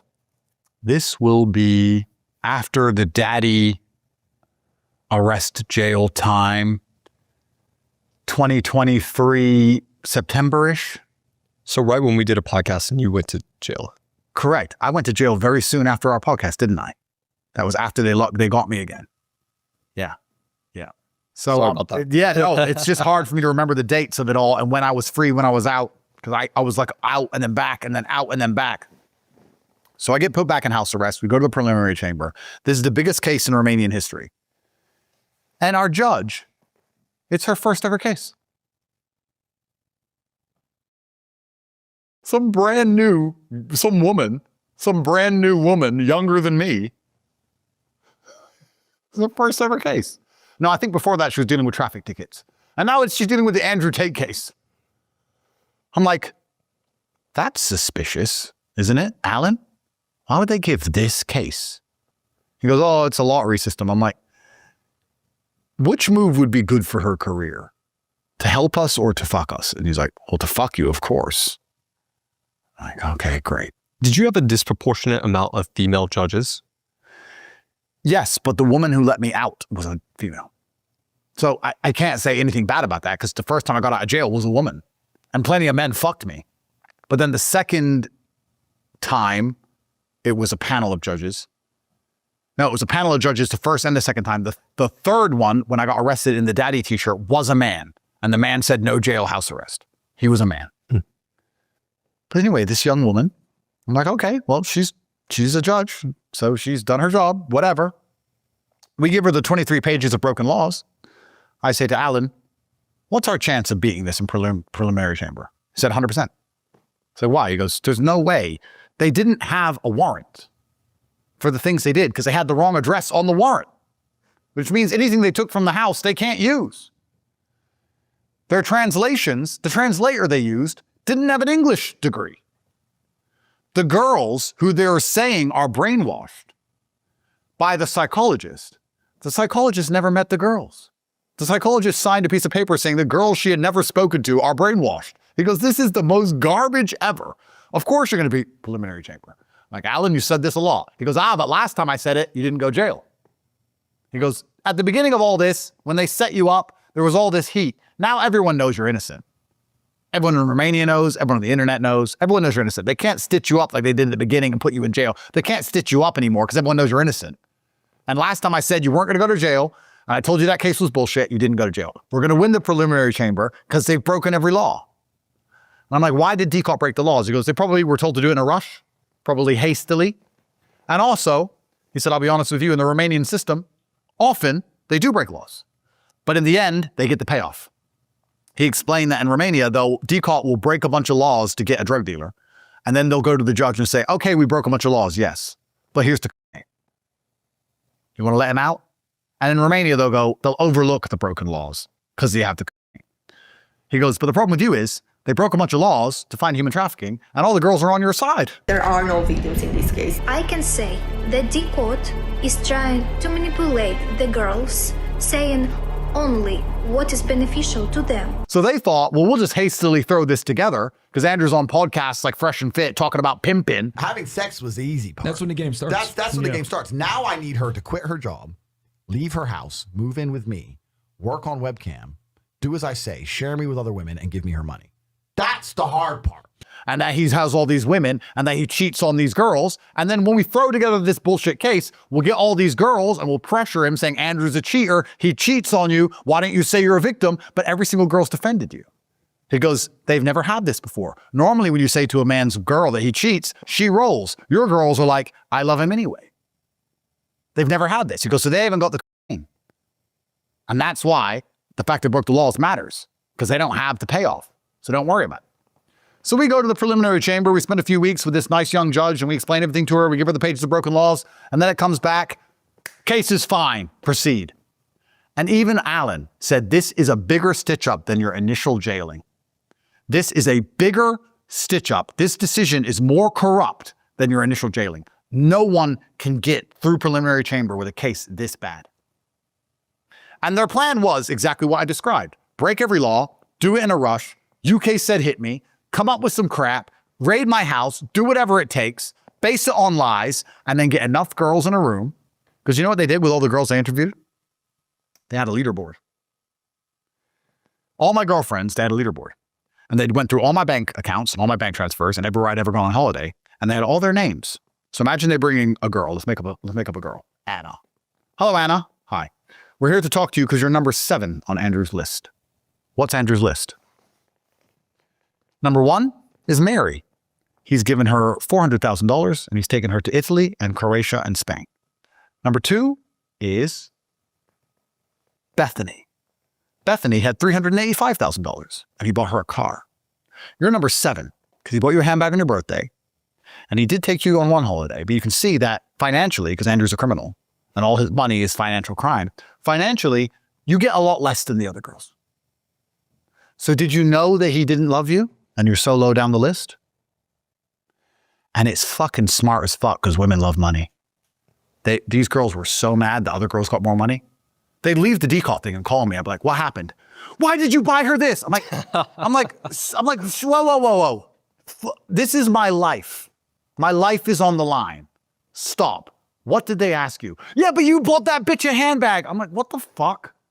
The girls cared more that I bought a bitch more shit than they cared about me going to jail forever. Because women only care about money. The bottom line of it. Well, you love her more. So that's how decot were trying to get the girls to roll on me. But none of them did. Not a single girl rolled on me. Every single one, no matter how much they upset them, no matter what they showed them, no matter what they told them, at the end of it said, still love him. Nope. Then they got the psychologist in to say they're brainwashed. And they'd say, the psychologist report said, we showed her that other girls got more money and she still didn't turn. And my lawyer was like, this has never happened in Romanian history. When you get a gangster from Romania and you drag his wife in and show that he spent more money on other bitches, she rolls. Because your girls just don't roll. And decot are furious.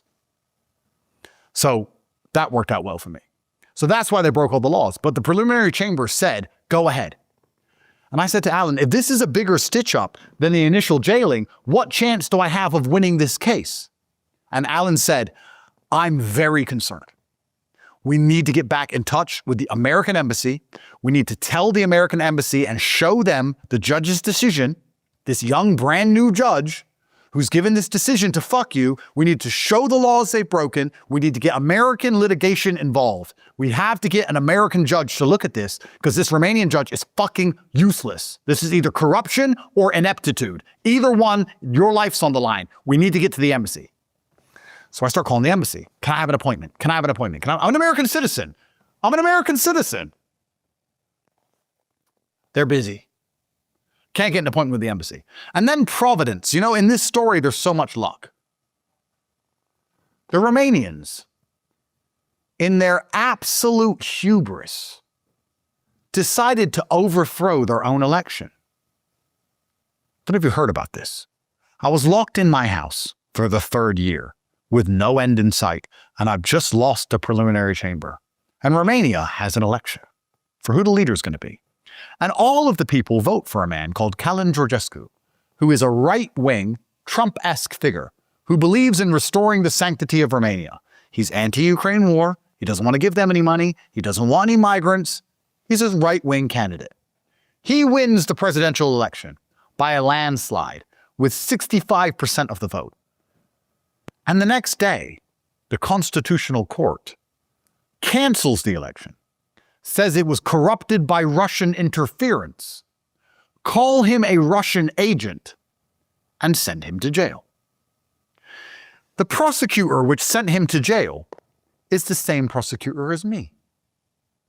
The same prosecutor who locked up the rightful president of Romania and thrown him in jail is my prosecutor. The attack dog for the Matrix, I assume. So he goes to jail, and they start to redo the election. Now, only 3 countries in history have undone an election. I believe one is Kyrgyzstan, one is Mongolia, and the third is Romania. That's how corrupt this shithole is. That when someone wins, they go, the Russians interfered. Now, the truth is this. Every European country rigs its elections. AfD in Germany, it's rigged. They let AfD win a little bit, but not properly. Marine Le Pen in France, she caught a criminal case just before she could win. Europe rigs their elections, but Romania's Romania. So they got told to rig it, and they were like, yes, my friend, I will rig it, okay. Didn't rig it, because they're fucking useless. Fucked it up, and had to run and panic to undo it, just like they did my case. Just fucking threw it together slapdash, because they're useless. When the Germans rigged their election, it's done right. So AfD wins 22%, but not quite enough to get the C. Almost there. Keep voting, guys. Keep voting. We'll vote our way out of this. The Romanians fucked up their rigging. So they had to redo the whole election. Now imagine this. I've been locked in my house for 4 years without charge. I'm an American citizen, the only American citizen they've ever jailed. All of my victims are on my side. And for the first time, the entire international community is talking about how fucking corrupt Romania is. That's great for me. For the first time, everyone's on Twitter. Romania's a fucking dump. They overthrew their election. What a setup. Why is their court saying he's a Russian agent? Why is it the same prosecutor as Andrew's prosecutor? This is a fucking setup. And all over Romanian news, they're even saying on the Romanian news, our democratic and judicial processes are under so much scrutiny internationally, we look like a banana republic. This looks worse than Africa. We look like a fucking shithole. No one believes any of our processes anymore. And people are on the Romanian news reporters are saying, and now the Tate brothers are involved in every conversation, because now, after protesting their innocence for 4 years or 3 years, now everyone's saying they might actually be innocent, because we look like fucking clowns, which they did. So all of this is happening. And then we go to the appeal stage of the preliminary chamber, which is a higher judge than the little girl they got in to rig it. And during all this mess with international scrutiny, with Trump just one president-elect at that time, so now they're scared because Trump's coming back, the Dems have just lost, the EU's rigged the Romanian election, all this international pressure, Trump's not president, but he's president-elect. And Vance is talking about the integrity of Europe, and Vance mentions Romania. The Romanians are panicking. The Americans are watching. Trump is coming back. The big boss is coming back. Everyone knows. Panicking. I go to the appeal for the preliminary chamber. My lawyer gives them the same page of 25 broken laws to the same case file, the same page of broken laws. We go to the appeal judge, and the appeal judge comes back with 210 pages of broken laws and says, I'm sorry, lawyer. You're wrong. They didn't break 23 pages of laws. They broke 210 pages of laws. Dismissed. Because with all that international scrutiny, with J.D. Vance, with Trump coming back, with everyone watching, all of a sudden the judge knew they had to do their job. And the judge came back and said, here's 210 pages of broken laws. This entire case, the 4 years of house arrest, the jailing, the missing my mother after she had a heart attack, the PTSD, the repeated attacks, everything thrown out. Then the judge says something really weird. But we're keeping the jailing conditions. He must remain on house arrest. Because we're returning the file to the prosecutor to amend these 210 pages of mistakes. So this was a really weird experience. And then I posted a video, please put the video in here, of me sitting in my podcast studio, ranting to camera about how all the things that happened to me should have never happened to me. I will continue to fight. I'm an innocent man. I've done nothing wrong. I'm not going to be quiet. I'm not going to do a deal. I'm not going to lay down. I'm going to fight this absolutely tooth and nail. Because the case has just been thrown out. The case got dismissed. Case over. Case is gone. So I go and I ask my lawyer, I said, so they've thrown the case out? He goes, yes. Why am I still locked in my house? He goes, that has never happened in history before. Never in history has a case been thrown out of court and the conditions for which have been applied to a suspect have remained. I currently have, and from that point onwards, had no active case in the court. I was as free and innocent as any other person. Why am I locked in my house? Did you have a case in the UK at the time? I had the case search on extradite before. Okay, got it. I had that one. So who is telling the Romanian state, no matter what they do, to keep me locked in my house at least? Well, we're going to get there. So they're like, and they also kept my stuff. So the case which they raided my house, locked me in my house for, locked me in jail for, and stole all my things for has been thrown out. But I'm still locked in my house and they've kept my things. Make that make sense. So her ruling said 210 pages of laws have been broken. This case is a fabrication. This case is fallacy. It's literally fantasy. And the prosecutor can now take the case back and fix every single one of these problems. In the meantime, we're going to leave Andrew locked in his house. So the file goes back to the prosecutor. Now, how can a prosecutor fix the fact that he didn't have a warrant when he did something? Does he have a fucking time machine? No. The prosecutor cannot fix this mess. Of course he can't. How can he fix all the fucking mess he made? Because he lied. How can he fix the fact that none of the girls turned on me like he wanted? He can't. So the prosecutor now has this file on his desk, and I'm left on house arrest. This is December of 2023 under President Joe Biden. So when everyone talks about Trump saved Andrew, I think Trump's aura of coming into power may have saved me. I think J.D. Vance highlighting the corruption of Europe may have saved me. But nobody fucking helped me. Nobody gave me a call. Ever. So I'm locked in my house in January. Locked in my house in February. Then I get a phone call. DCAT want to see you. I go to the DCAT office. I'm like, so what are you going to do with your file that got thrown out, dipshit? How are you going to fix it? You haven't got a fucking time machine, have you? He goes, you'll be surprised what we can do with the file. And the criminal facts will be decided by a court. Some bullshit answer. I'm like, yeah, well, basically you ain't got shit. And you know you ain't got shit. So eventually this is going to blow up in your fucking stupid face. He goes, anyway, I didn't bring you here to talk about this. I've decided you can have your passports and you can go. I'm like, what? He goes, you can go now. So I can just go? Wait. I was locked in my house and I was guilty and I was innocent. I did all these bad things and you're going to put me back in jail and all this crap. And now you're just saying, here, take my shit, go. Get passports, leaves the room. First time in 4 years. But this time I was still locked in my house. I just get my passport back. I look at Alan like, what the fuck? I can literally leave? He goes, yeah, you got your passport, you can just leave. And then Alan goes, but don't fuck it up. Don't say anything on Twitter. Go dark on Twitter. Let's organize you a jet. Let's get you out of here. I was like, does this mean my case is over? And he goes, officially and unofficially are different answers. But if they really thought you did something and never given you your passport, like, why have they given it to me? He goes, because they know they set you up and they're scared of it all coming out. They're scared of it all coming out, that the UK made them do it and that you're American citizens. And now Trump's coming back. And one day someone's going to ask questions about why this happened, who did it, why the Tates were fucked when they haven't done anything wrong. It's going to come on someone's desk and he doesn't want the heat anymore. Because Trump's coming back. They've just overthrown their election. Everyone knows they're a corrupt dump. And the whole news in Romania is talking about not just the presidential election, but you and Tristan. So they just want you gone. You're a thorn now. You're annoying now. They don't want the news to talk about you anymore. They want you to leave. And I was like, but what about the English extradition? He goes, well, your case isn't officially over because yes, it's been thrown out, but it's gone back to the prosecutor. So it's still technically open. So UK can't extradite you. And I thought back to myself in that cell when I thought I had no way out. And I'm like, so I get to go to America. He goes, yeah. I was like, I remember being in jail when I thought the next 10 years are just jail, house arrest, get extradited to England. He goes, that's what it should have been. I've never seen anything like this. Just don't go to England. I said, don't worry, I'm not going to go there.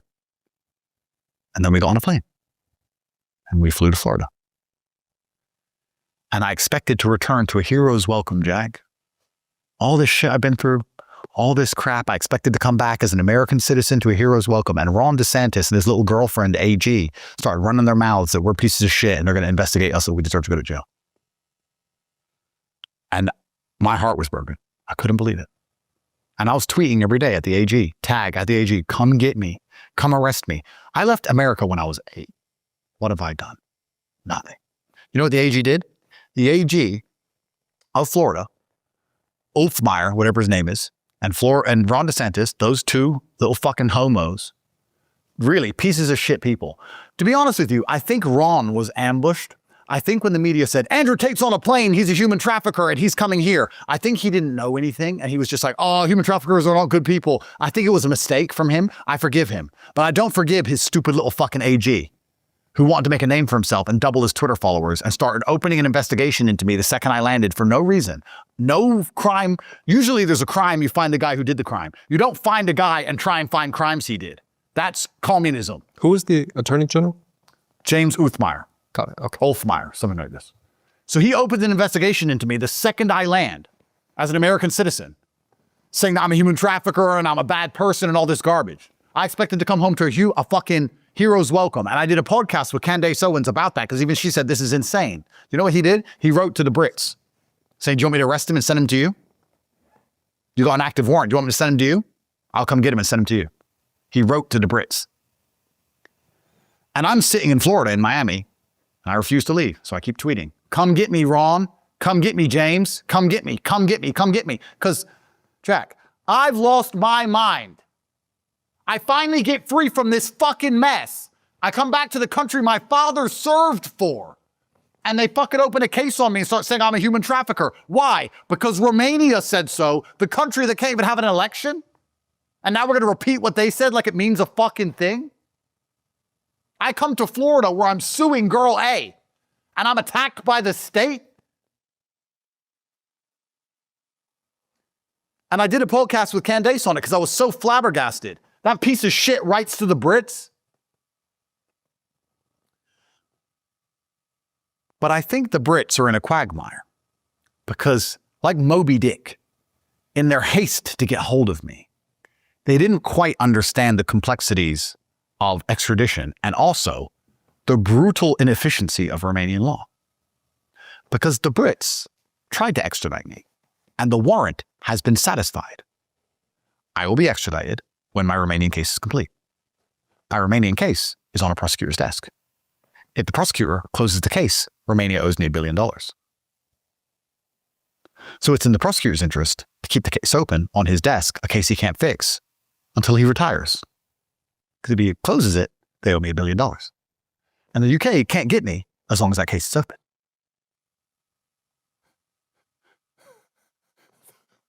The UK are pissed, calling the Romanians saying, close the case if you don't have a case. And the Romanians are saying, we're not saying we don't have a case. We're saying it's difficult to fix, but we're going to try because if they close it, they owe me $1 billion.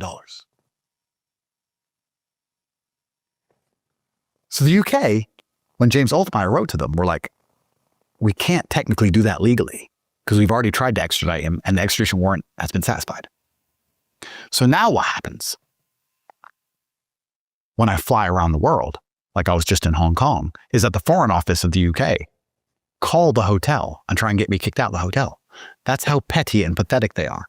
The owner of the Rosewood Hong Kong, which is the top ranked hotel in the world, by the way, number one, it won in 2026 the best hotel in the world. The owner of the hotel is a friend of mine.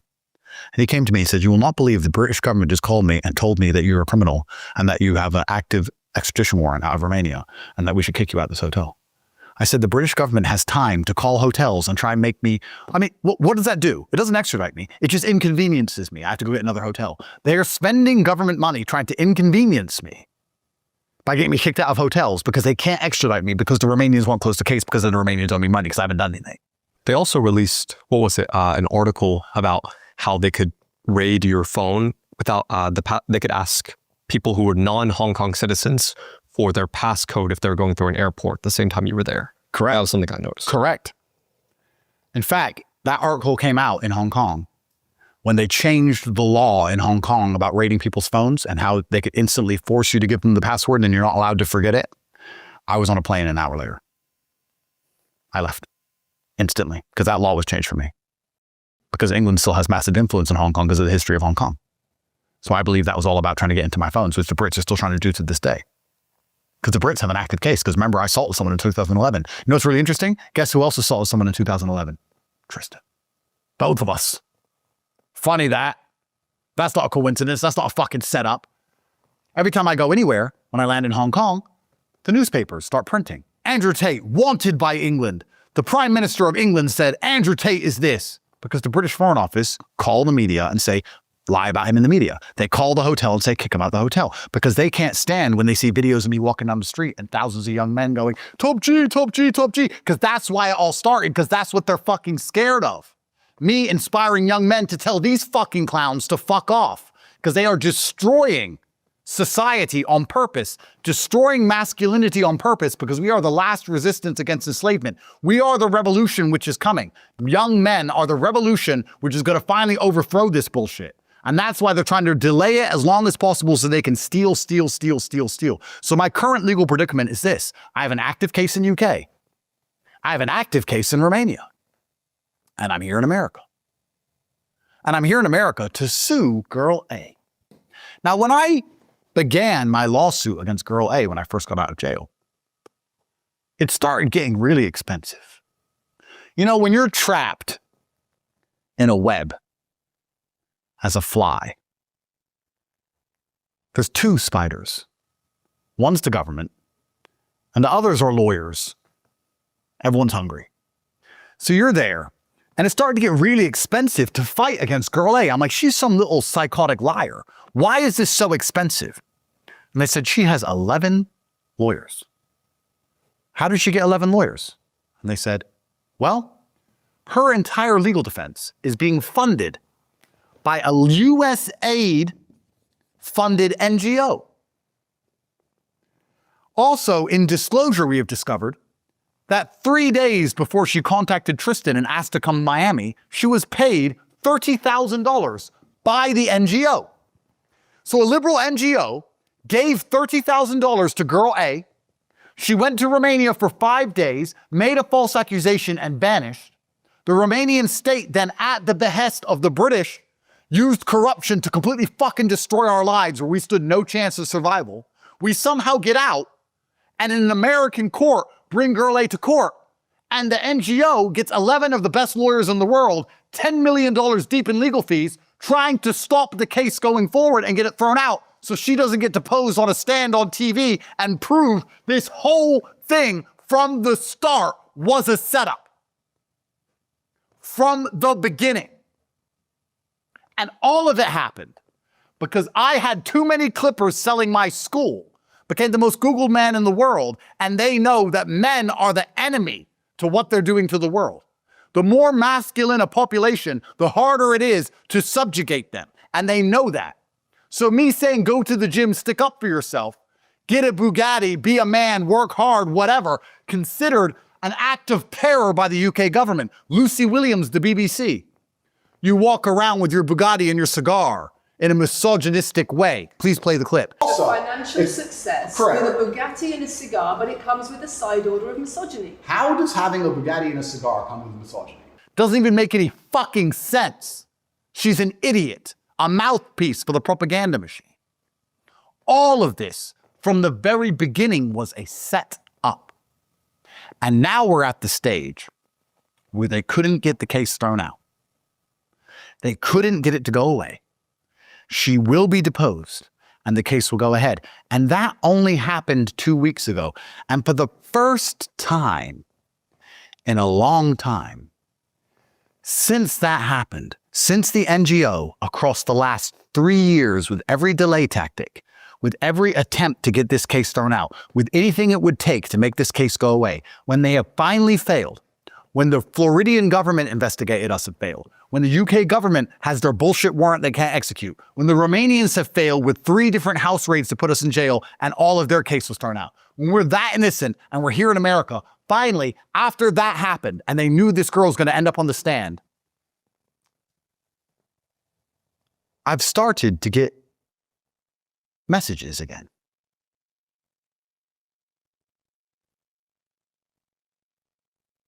Because I'm about to win, Jack. You know, the silver lining to all this is, and I'm going to answer your original question because I haven't forgotten. I remember, it's just been a long answer. The 3 lives. First, they try and shut you up. They tried that. Everyone they silenced before me went away. I got bigger. First guy in history. Now, if you silence someone, everyone's copied my tactic. But I invented it. Second, you try and put them in jail. Third, you kill them. I am lucky that I had the past I had. I'm lucky I had a webcam studio. That's not human trafficking. There's OnlyFans girls all over LA. It's not illegal. I'm lucky I had lots of girlfriends. Lucky I slept with a lot of women. Lucky I've made racist jokes. Lucky I've done a bunch of things. Lucky I bought cars. Lucky I missed a little bit of tax. Because the UK government, by the way, when I was in jail, when I was on house arrest, all that money they froze in August when they deleted all my things, the mass banning, when they deleted me from everything and all the apps on my phone were frozen, they froze all my bank accounts. The UK government decided that was proceeds of crime and stole it all. It's only 4 or 5 million I kept in there, but they kept it all. Of course they did. I'm lucky I did these things because killing people is messy. And killing people makes them a hero.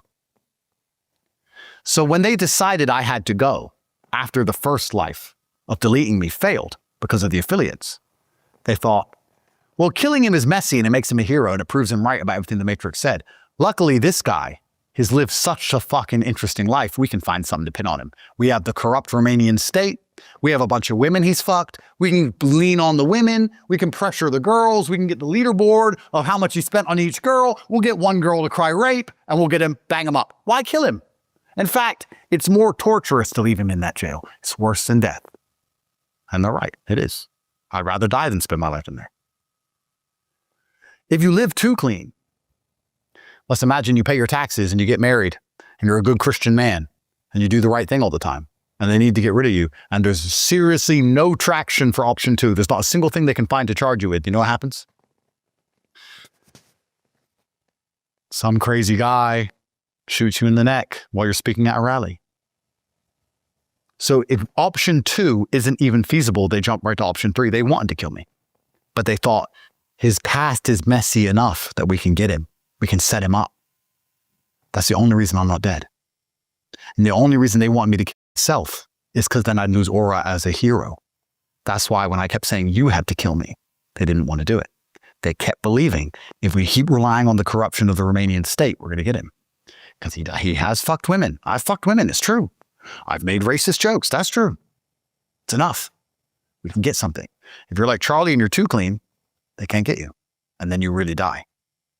So the reason I feel so sorry for what happened to Charlie is I know how these people work. And I know they've sat around a table, just like they did with me.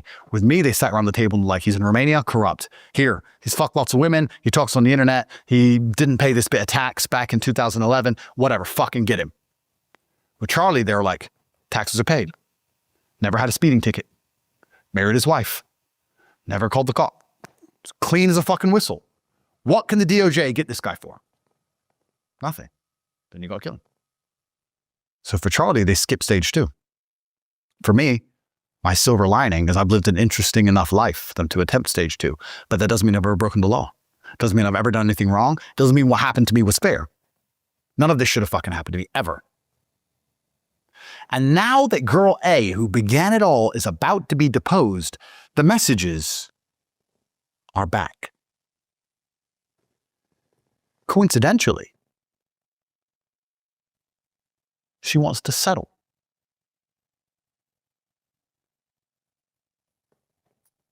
The number for the sponsorship contract was $50 million across 3 years. And I've just been offered $50 million if I drop my case, if I don't mention it ever again, and I shut up. But then I don't get my day in the sun, Jack. Then I don't get to put her on the stand and everyone say what she did and everyone apologize to me. And finally, all my suffering was worth it, because if I take $50 million, my life doesn't change. I have enough money. Not the richest man in the world, but I've done well. I'm a smart guy. But I want everyone to see how I was set up. But if I turn down the money that made them use option 1 and 2, and then I turn it down again, they only have option 3 left. And that's why we're making this video. Because I have a terrible suspicion that I won't make it to trial. And if that happens, that's when I want you to release this video. That's where we currently are right now in my entire legal predicament. And they know they are fucked on every level. On the funding of this fucking NGO, on this fucking liar, her being paid in advance, her legal defense, the Romanian state, the British corruption, all of this fucking comes crashing down because they tried to get one guy, me, for doing what? Having a school, encouraging young men to go to the fucking gym. Trial's in December. It's currently May. I'm going to go to Kazakhstan and hide in the mountains for a while. I'm going to pop back up in December. And if I make it, it's going to be Amber Heard, Johnny Depp, times 1,000.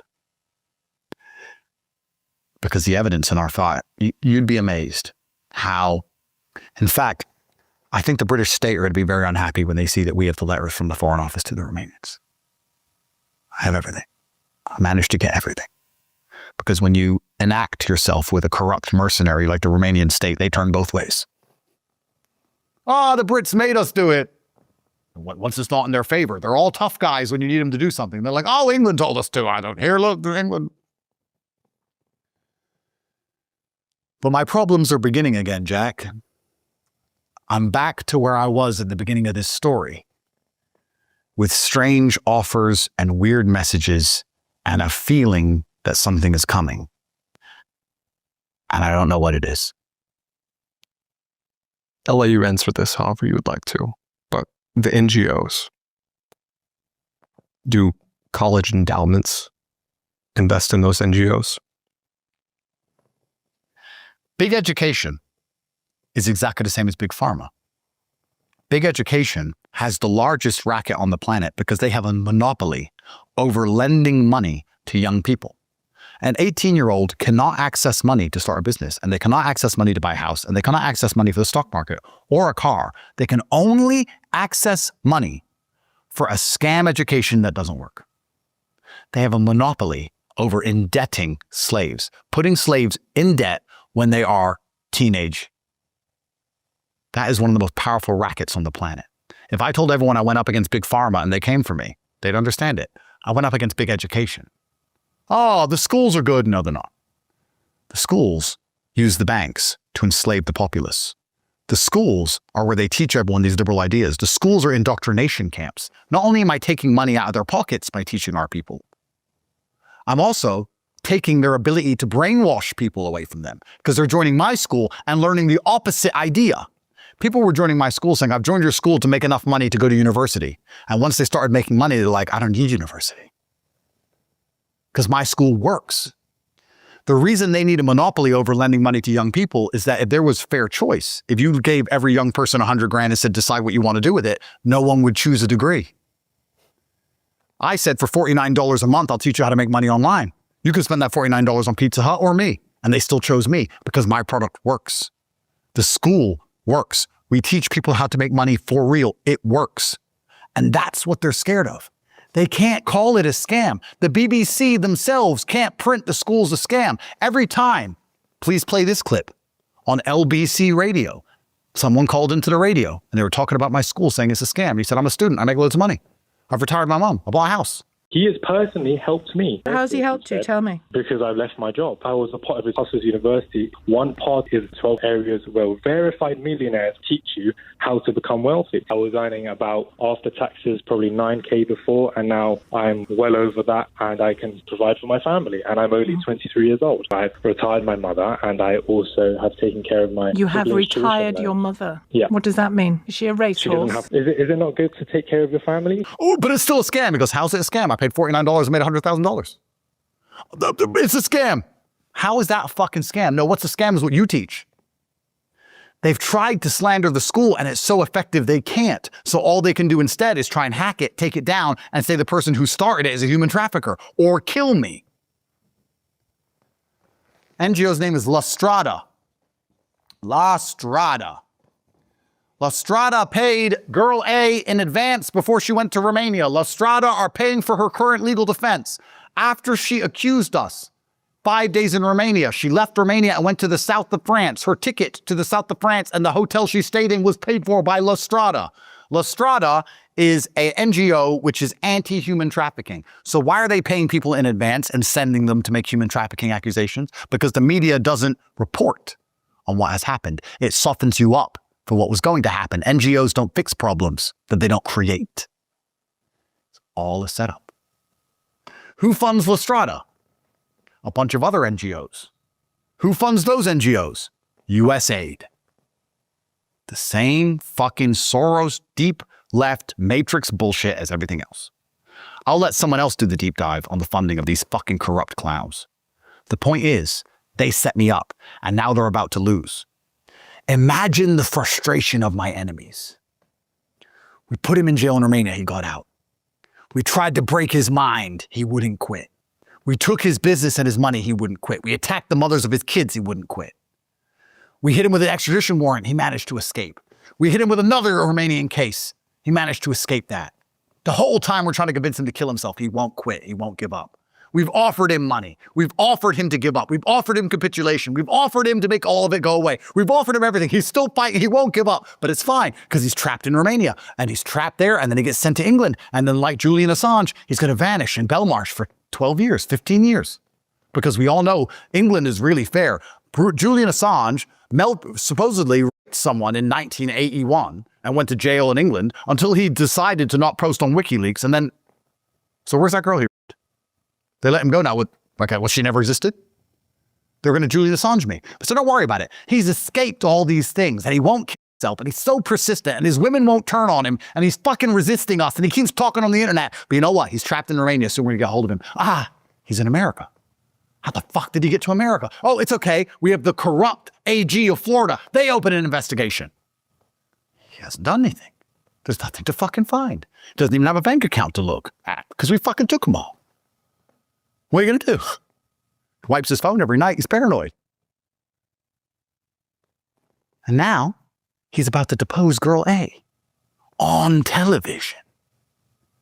What moves do we have left, team?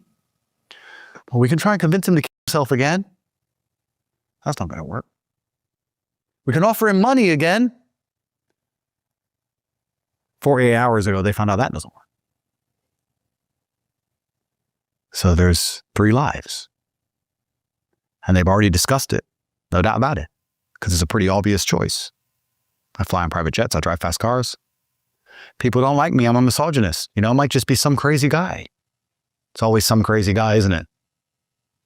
How much money could they pay you to shut up?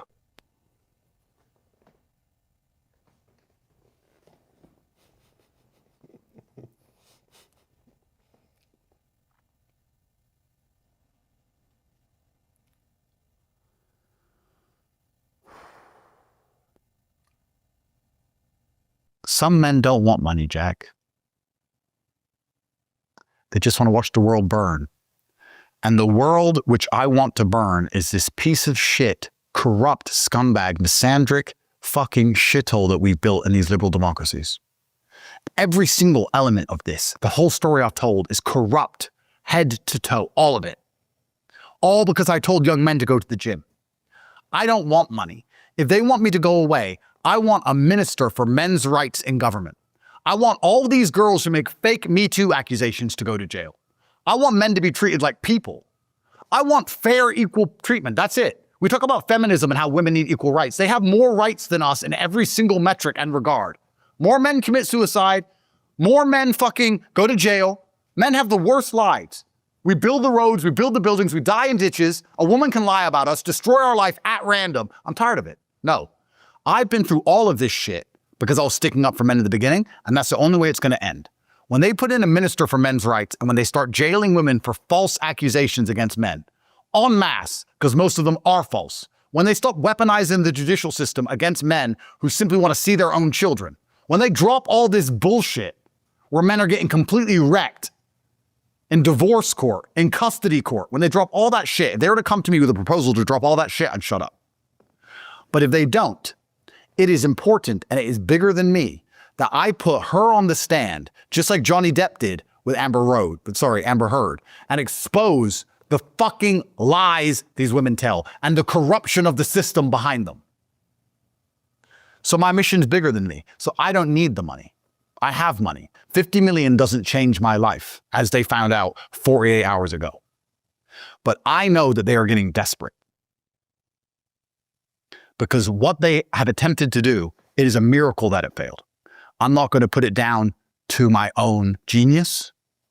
I'm only going to put it down to the fact that I paid attention for every opportunity, my unmatched perspicacity, and no matter how much I felt like quitting, I was indefatigable. I didn't quit, as my father once said. Unmatched perspicacity and sheer indefatigability makes me a feared opponent in any realm of human endeavor, even against the fucking government of the United Kingdom and Romania itself, even against the Matrix itself. The fact that I refuse to quit, I refuse to give in, I refuse to do what they want, I refuse to stop talking, I wouldn't quit, I wouldn't go away, I wouldn't stop, and I paid attention to every single fucking advantage I could use against them. That's it. That's why I'm sitting here, and a whole bunch of luck and God. It's a miracle.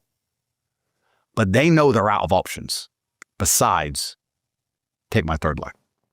What lie did you tell yourself to keep yourself sane through all this? You know the funny thing about staying sane? It's kind of overrated.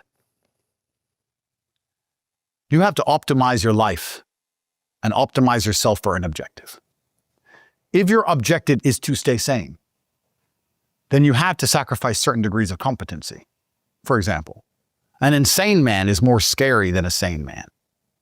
If you're optimizing to be scary, then there's nothing wrong with being insane. I optimized my mind and my life for resistance. And I realized I was better at resisting if I wasn't afraid of them. And I could only be fearless if I was a little bit insane. I wasn't trying to grasp onto sanity, Jack. I wasn't worried about getting my mind back. As I felt myself losing grip on the standard version of life, which I understood, as I caught myself only sleeping 3 nights a week, as I caught myself becoming more and more prepared to do outlandish and crazy things to prove that I wasn't scared of them, I was like, good.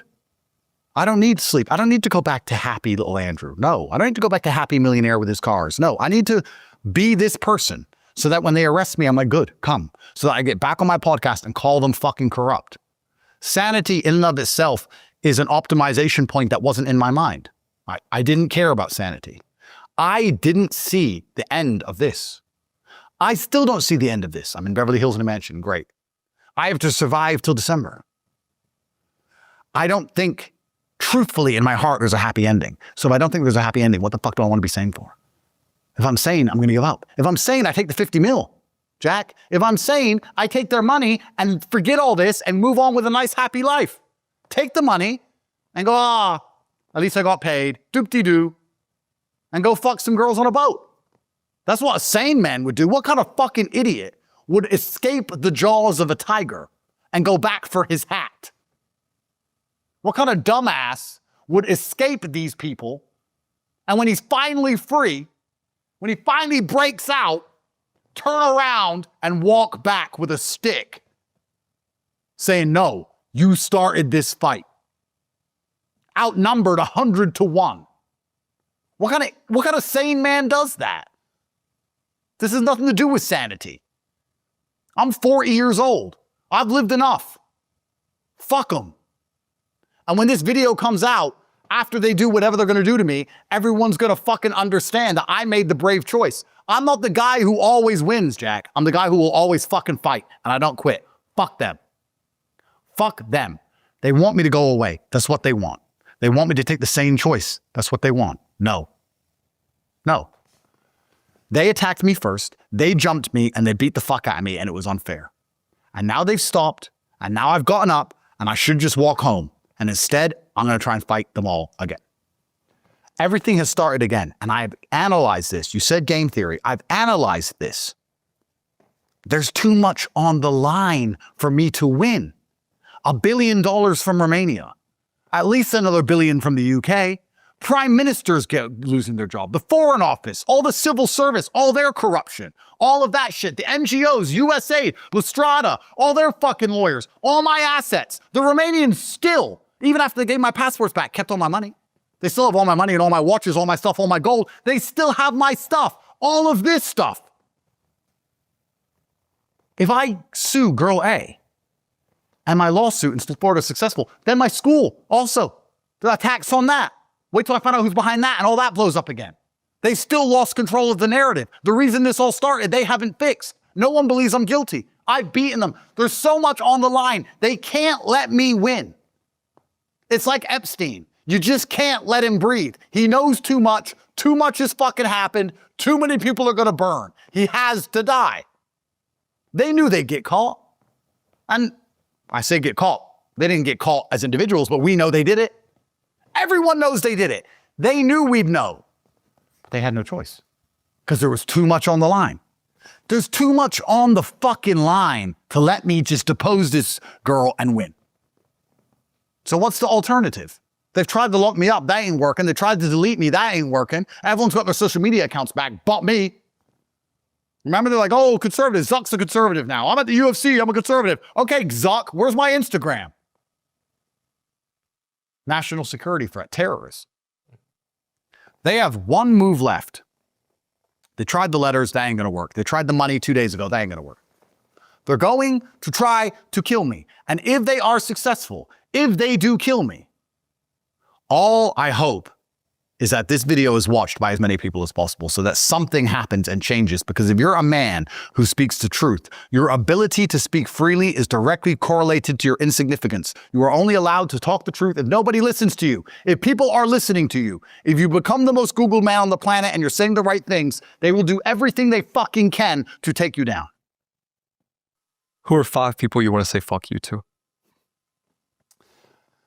I've heavily analyzed, my enemies are in the shadows. Who is behind Lestrada? Who is, who from the UK Foreign Office typed the letter? Who are the psychologists who told me to kill myself? My enemies are in the shadows. And they've sent these odd faces to the front, like the prosecutor and the guy who tried to take the Portuguese man's cars and this garbage. I'd be a fool to consider them my enemies. They're just pawns. My enemies are the king and the queen. I don't know who they are. That's why you can't get them, because you don't know who they are. The people who are really in charge of the world, we don't know who they are. We don't know who makes these calls. That's why they keep getting away with it. But you still would have a temptation in my position to say fuck you to the faces you do know. But I don't really have that temptation because, to be honest with you, I have analyzed my performance throughout this saga so heavily. And I think I've annoyed them more than they've annoyed me. I think I've won. I think they're so frustrated with me.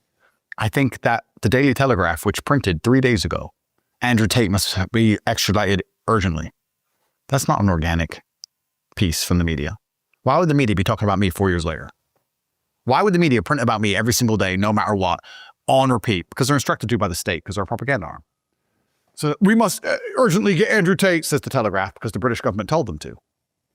And that just shows how pathetic and frustrated they are. When they call a hotel in Hong Kong, please kick him out. And the owner goes, I'm not going to kick you out. They're losers. I'm like, I know they're losers. And then I post from the hotel having a cigar on my Twitter. Imagine thinking you're the big boss and you're like working for the government. You're a spy. You're James Bond working for MI6 and little old Andrew's making a fucking dickhead out of you. I think I've annoyed them far more than they'll ever annoy me. And I think even if they kill me, it's the same. Even if they kill me, I get to be a hero forever. It's fine. I'm sure dying will suck, but then I'll be dead. Do you fear death? I fear dying. I don't think you can fear death because you're dead then. I fear dying. I'm worried about the people I'm going to leave behind. But I'm almost there, bro. I'm 40. I've got 20, 30 years left anyway. And I've lived more life than most men will ever live in 100 years. So I can't complain about my experiences. I've had it from the bottom. I've had Romanian jail and all this shit, Bugattis, private jets, the most beautiful women on the planet, endless children, endless money, fame, most famous man in the world, a fighter, a chess player. I've done everything. I've done everything. I've had a great life. But I don't want to say fuck you to anybody because I believe that somehow, in the end, things work out fair. And if I end up dead, that's fine, because I believe there's going to be some degree of karmic justice for the people who did this to me. I really think we should add, if this is your last podcast, what is the one thing you want men to remember? I recently lost a boxing match, and everyone says to me, Andrew, why'd you do that? You're too old to fight. Who does this and then goes and fights? Of course I lost. The fuck? Who does this? And when the second he's free, gets in there with someone 40 kilo, 50 pounds heavier than him and 15 years younger than him and 2 inches taller than him. What kind of idiot? People ask me, does it bother you because you were top G and you lost this fight? I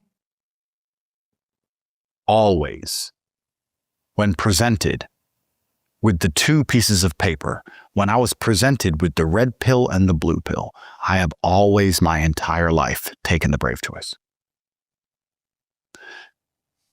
At the time of filming of this podcast, I have just rejected their $50 million to drop my case and make all this go away. I just took a brave choice. And now they're all sitting around a table deciding what they can do. And I'm not even saying they're bad people. As funny as this sounds, I'm not even going to say they're evil. I guarantee they're saying, is there anything we can do besides kill it? Problem is, the list's getting thin. And soon the conversation is going to turn to, there's nothing else left. We either kill him or we let him win. Nothing else is working. We either kill him or we let him win. Well, what happens if he wins? Everything. Everyone's fucked.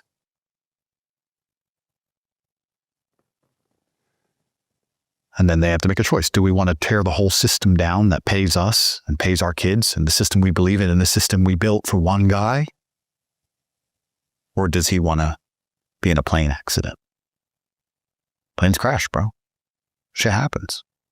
The world moves on. Epstein died. The world's moved on just fine. Shit happens.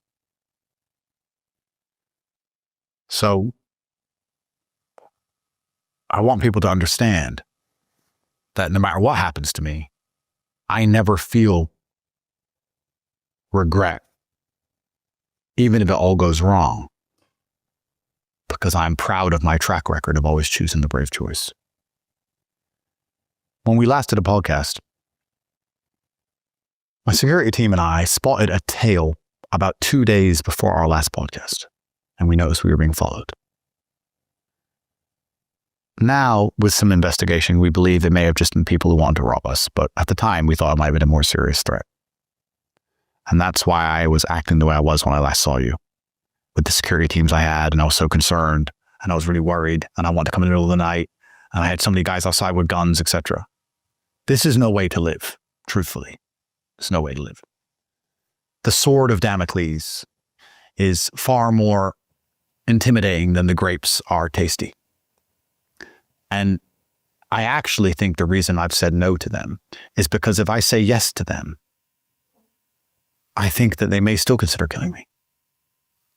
So what I'm going to do, instead of living this way for the rest of my life as a king with that sword over my head, I'm going to force a decision. Either I'm going to fucking win or you're going to kill me.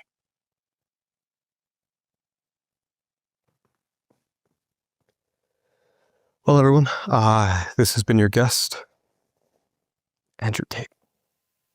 This is the Jack Neal Podcast. Appreciate you coming on. Thanks, sir. We'll do another one soon.